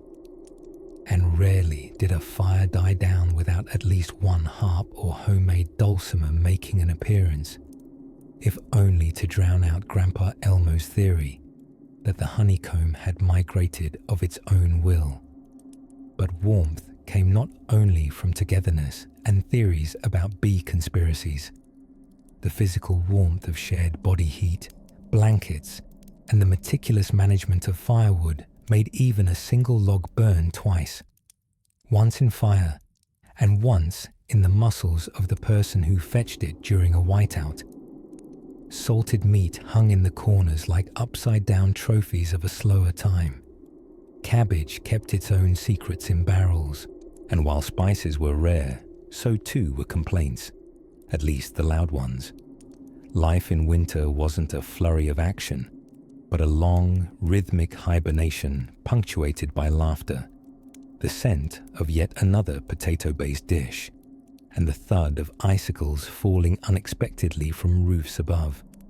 Through the window, where frost mapped constellations across opaque panes, the night whispered its way over snow-laden hills. The fire crackled, and elbows nudged sleepily. Another neighbor drifted off mid-sentence, nose pointing slowly toward his own collar. Outside, a fox padded silently down the drifted trail, as if on its way to deliver gossip of its own. Something about the raccoons and a missing pie. Tomorrow would bring more stories, perhaps another round of speculative baking accusations, and certainly no fewer theories about migrating honeycombs. But for now, the shelter sighed with warm breath and old wool, and night promised a quiet worth listening to. Somewhere in the distance, beneath, the same stars eyed by these slumbering storytellers, one family's winter shelter was hiding a particularly ingenious trick, borrowed from an unlikely source. As winter's grip cinched tighter around the shoulders of early colonial America, settlers from New England to the snowy stretches of upstate New York found themselves immersed in a months-long game of survival, patience, and chapped lips. Outside, the world turned still, locked beneath white drifts and the kind of cold that made even trees shiver. But beneath that icy silence, human ingenuity hummed, not in grand inventions, but in the quiet rituals of winter living. Most villages disappeared from sight like bears retreating into dens. Only the fresh curls of chimney smoke stood as proof that someone was in there, somewhere, alive and stubborn. Within those humble shelters, hewed from logs or, more daringly, packed sod and snow, people adjusted their lives into slow motion. It was a kind of seasonal underground, not quite literal, but certainly spiritual. Let's go deeper into one of these homes, a single-room log cabin occupied by the Wagstaff family of Vermont, circa 1745. 6 people, 1 hearth, a goat they insisted was basically house-trained, and a winter's worth of chores that somehow all involved either boiling something or scraping it. The walls were chinked with clay and moss, the roof half covered in snow and wishes, and every creak of the wood sounded like a ghost rehearsing a monologue. Yet it worked. The daytime was portioned out like soup, carefully. Mother knitted by firelight, adding length to a scarf that must have been 10 feet long by December's end, while Father carved tools, spoons, and, when especially bored, small wooden versions of the tools he'd just carved. The children rotated between catching mice, learning their letters, and arguing over whose turn it was to fetch water without slipping through the ice and becoming part of the pond. Food was simple but cunning. Beans and salt pork if you were lucky, root vegetables if you weren't, and perhaps pickled cucumbers that had, by this point, adopted the texture and personality of a cold sponge. But even these odd little meals had hidden joy. Women swapped spice blends in elaborate barters, clove for nutmeg perhaps, creating a kind of culinary black market conducted through bundled shawls during church. Without sunlight, storytelling took the place of clocks. Grandpa Wagstaff, who claimed he was 92, even though everyone was fairly certain he hadn't been around quite that long, was the family's official keeper of tales. Each night, as the fire cracked like polite applause, he would slide deeper into his rocker and begin. Sometimes it was a true story about a frozen oxen rescue. Sometimes it coincidentally resembled the last story, just with different animals and emotions slightly rearranged. What mattered wasn't the tale as much as the routine. One expected Grandpa's stories to start just after the sixth yawn, like old-fashioned programming schedules dictated by sleepiness. He'd start with, "Now, in the winter of 22, and by the time he got to, and that's why we no longer trust raccoons, everyone was gently dozing or pretending to in order to avoid being handed the knit basket." Sleep came not just from the fire's hypnotic flicker, but from the knowledge that no one was going anywhere. The wind would howl, of course, it was contractually obligated, but inside with quilts made from 10 generations of worn-out trousers and a hot brick tucked under your feet, the Wagstaff slept like bundled snowmen. Now, some odd folk did venture out, known as the Strange Ones, or more charitably, trappers. These men skied on handmade snowshoes through dense woods, pursued by bears, frostbite, and eternal loneliness. But even they, upon returning to town, swore that the best things in life were a warm stew human conversation and walls that didn't rustle in response to wind. And so, the settlers endured with a kind of quiet majesty, their winters not won through grand gestures, but through small rituals carved in wood, stitched in wool, simmered low and slow over coals. Inside those snow-crusted cabins, a new kind of warmth was invented, not just physical, but social. A warmth that came from shared stories, combined silences, and agreeing, in unspoken terms, that getting through February was a team sport. Now, if the fire's still glowing quietly in your mind, and your toes are warm under their imaginary quilt, let's step softly into what comes next. What happened when the snow began to change? Just slightly, and the ceiling drips its first sleepy drop. As winter deepened and snow blanketed the old colonial frontiers like a thick quilt stitched by a sleep-deprived cloud, settlers turned to an unlikely ally in the battle against the cold: livestock. Yes, in a twist of architectural improvisation and sheer olfactory courage, they began building log houses that shared walls, or in some cases even floors, with barns. Because nothing says warm and cozy like living downstairs from a cow named Prudence. To understand this wintry cohabitation, we must dim the lantern and tiptoe into a world where sharing your domicile with a pig wasn't a sign of disrepair, but of perfectly sound heating strategy. Early homesteaders, facing sub-zero temperatures with windows that whistled like old men muttering about their bones, realized something crucial. Animals are fancy little furnaces with hooves. The practice was sometimes called a connected farmhouse, which sounds genteel until you realize what it's connected to. In New England and parts of upstate New York, farmers designed elongated houses where the living quarters, kitchen, workshop, barn, and storage were all strung together like sausage links. Warm, hay-scented sausage links. This meant a simple dream of not having to trample through snow to milk the cow in the dark of January could be realized with just a few architectural compromises and a strong tolerance for barnyard serenades at dawn. The idea had roots in European traditions, particularly from alpine regions like Switzerland and Germany, where Bauernhäuser, or farmers' houses, combined human and animal residences under one roof. But upon reaching America, these traditions mingled with a uniquely frontierish spirit, part ingenuity, part shortcut, and part "we'll fix it properly come spring." Sleeping close to animals wasn't just a heating strategy. It was practically communal central heating before radiators were a twinkle in Benjamin Franklin spectacles. A horse, for example, gives off as much heat as a small fireplace. A cow, several armfuls of cozy. Enough livestock in proximity, and you'd get temperatures that pushed the chill right back out the chinks in the log walls. Sure, it was humid. And, sure, it smelled agricultural. But it was wonderfully, stubbornly warm.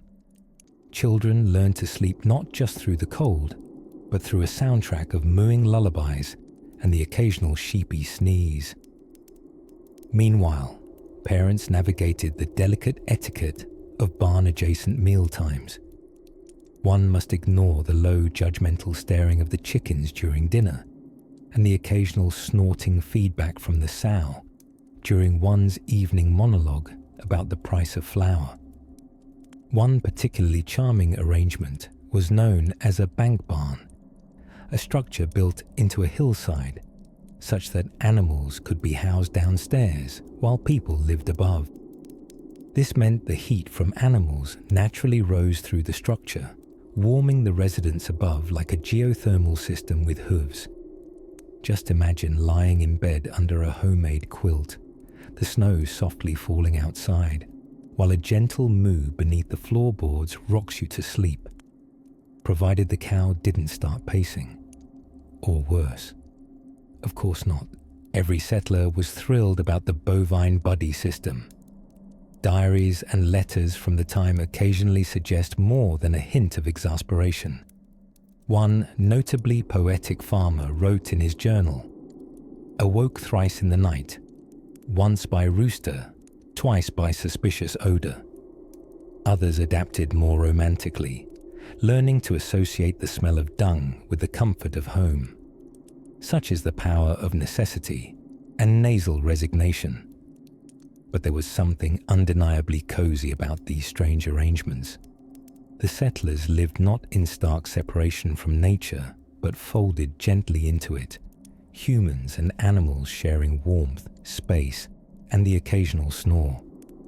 These homes, rustic and fragrant though they may be, had a secret beauty. They presented shelter as an ecosystem, a delicate dance of survival and interdependence beneath a sky thick with stars and the promise of snow. And so, snug within these log-walled wombs, the early Americans huddled through the silence of winter nights, surrounded by hay hooves and homemade courage. Their lives, suspended between frost and fire, carried on in rhythms dictated by nature, livestock, and the perpetual ambition to simply stay warm. Drift softly now, as next we'll burrow a little deeper still into the curious culture of wintertime chores. Yes, they had those too, even before breakfast. Always before breakfast, somewhere deep in the unrelenting hush of a northern winter, time itself seems to sigh and slow down. Snow piles thick like baked meringue on every rooftop, muffling footsteps and the occasional dispute between a pig and a settler over personal space.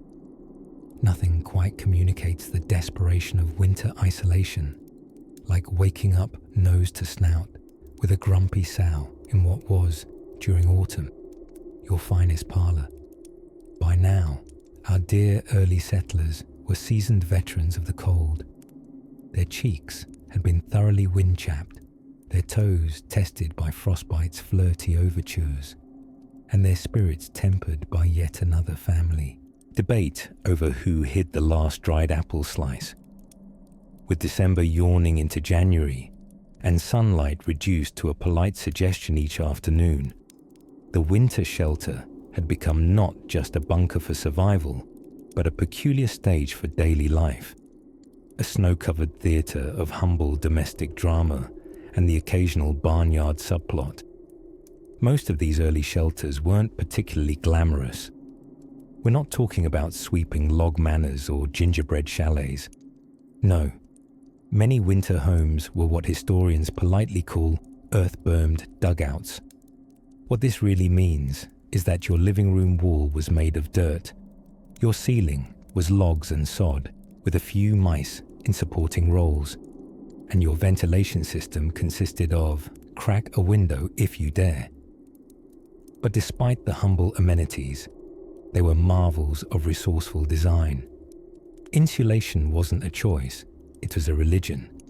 Snow itself, paradoxically, became one of the best insulators available. When packed on top of these shelters, it acted like nature's own down blanket, trapping heat and, incidentally, muffling whatever arguments were echoing down from the loft about whose turn it was to treat the chilblains. Airtightness was achieved with chinked moss and clay, while heat came from a central hearth that did triple duty as a stove, radiant heater, and primitive whisper cinema, where shadows danced on the walls, telling slow-burning stories between spoonfuls of squirrel stew. Oh, and the smells. Imagine living in a root cellar with Grandpa's long johns steaming dry next to a pot of boiling cabbage, intensified by the presence of several goats who flatly refused to go outside.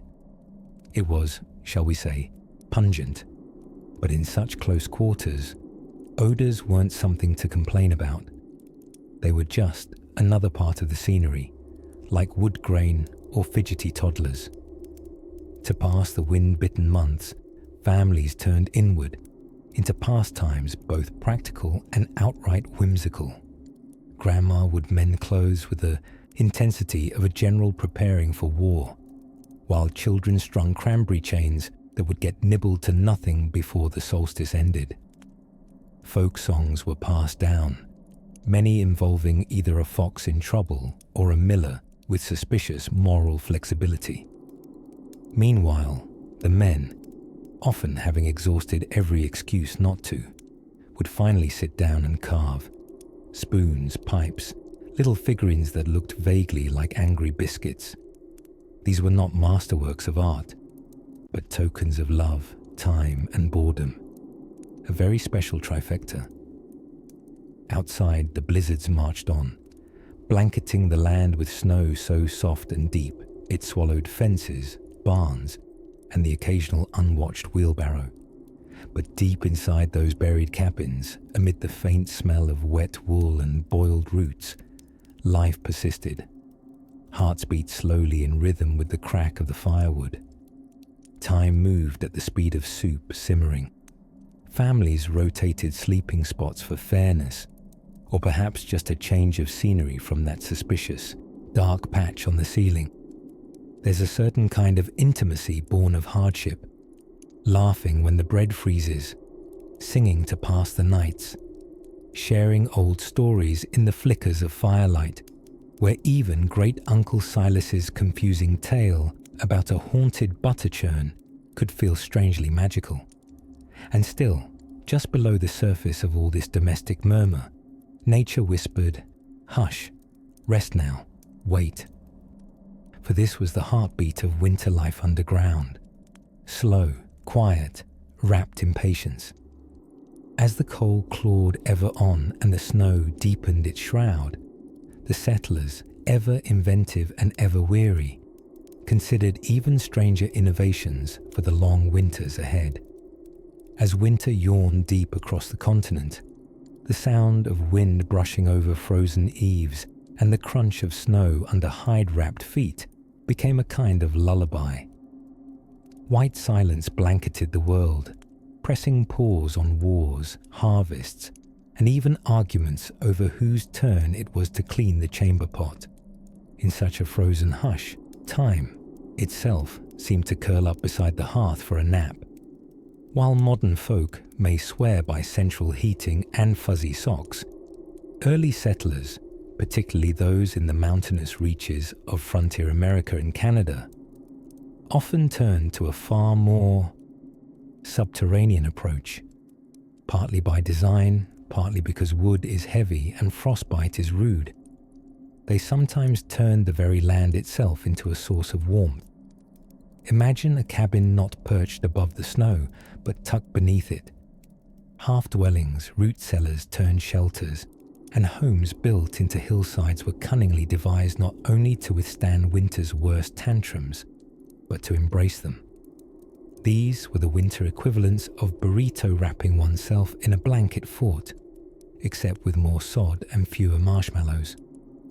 These earthen sanctuaries, known variously as dugouts, soddies, or pit houses, were not exactly lavish, but they boasted certain undeniable charms.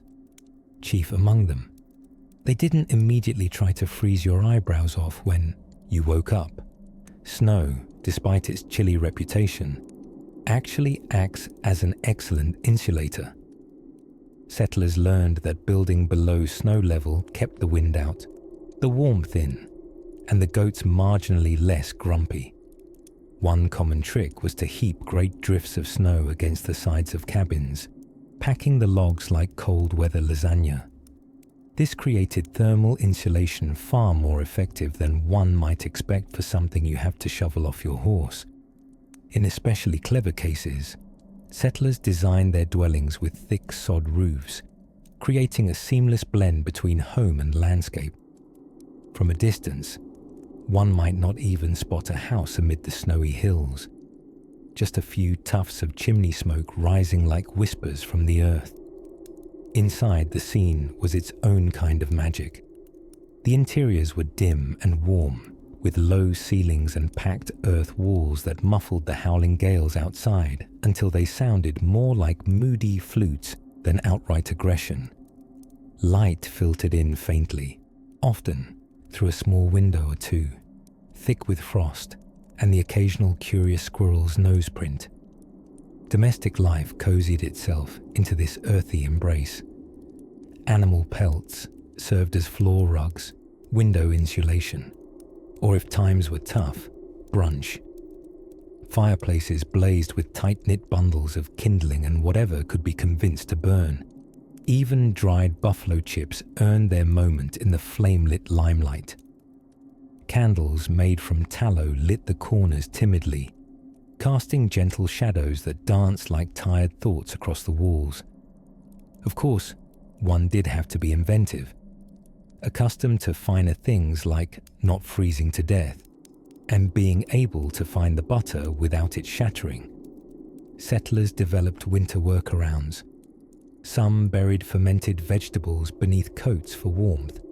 Others slapped frostbitten cheese against their faces to test for doneness. Whether any of this worked is up for historical debate. The cheese, mercifully, remained silent on the subject. These homes, beneath the snow, weren't just practical. They were stories carved into soil. They spoke of resilience, ingenuity, and perhaps a teensy bit of desperation. They were reflections of a life where survival meant doing more than fighting the cold. It meant taming it, inviting it to sit politely outside while you huddled inside with your dear ones, a pot of squirrel stew, and a knit sock on a stick pretending to be a puppet show.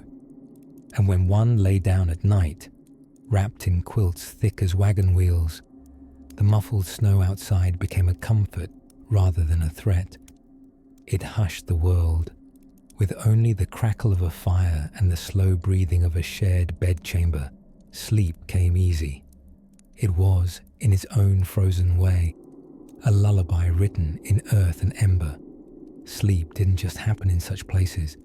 It settled, like snow itself, in slow, soft heaps. And perhaps, as another long night curled in, the settlers wondered what else the snow still hid, just beneath the next hill, or in the warmth of another fire.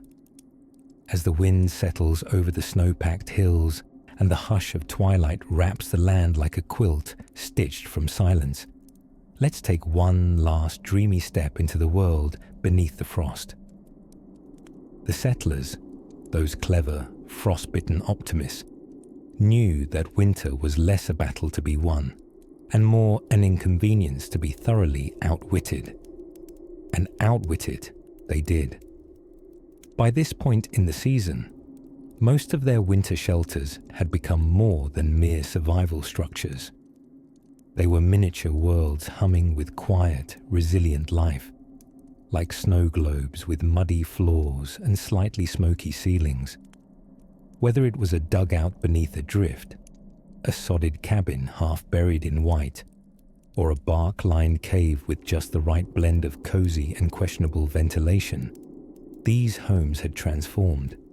They had personality. They smelled permanently of stew and damp wool. And despite the occasional mouse becoming governor of the grain sack cabinet, they were oddly comforting. Evenings were especially magical. With the fire crackling a little too enthusiastically and the stew making its final friendly burps in the cauldron, the family would gather close. Not just for warmth, mind you, though the thermal appeal of Aunt Hilda's fleece skirt was not to be underestimated, but for stories. Their stories weren't just for entertainment. Oh no, they were instructional, historical, and occasionally fictional enough to deserve an award for best improvised fable involving a bear and a misunderstood trap. Parents passed on vital survival wisdom: how to recognize frostbite, it's less dramatic than it sounds, how to choose the least drafty sleeping spot, and how to identify cousins worth marrying, back when your entire dating pool lived within snowball range. Sometimes, the adults would toss a laugh into the flickering shadows, tickling the air like the breath of old jokes. One might recall the time Pa tried to repair the roof mid-storm, only to find himself sliding down the windward slope like some long-lost tobogganer. They laughed, partly because he survived, and partly because stubbornness was practically the family crest. If you listen closely beneath those merry tales and the occasional creak of a makeshift wall swelling with thaw, you'd hear the deeper rhythm of winter life, a kind of orchestral murmur, the low hum of patience, the soft percussion of snow sliding off branches, and the piping high notes of wind flirting with the chimney flue. Together, it was music you didn't dance to. You just exhaled to its beat. Outside, nature slept under 1,000 thread-count blankets of snow. Even predators took things slow. Wolves patrolled with less snarl and more yawn. Deer moved like reverent ghosts.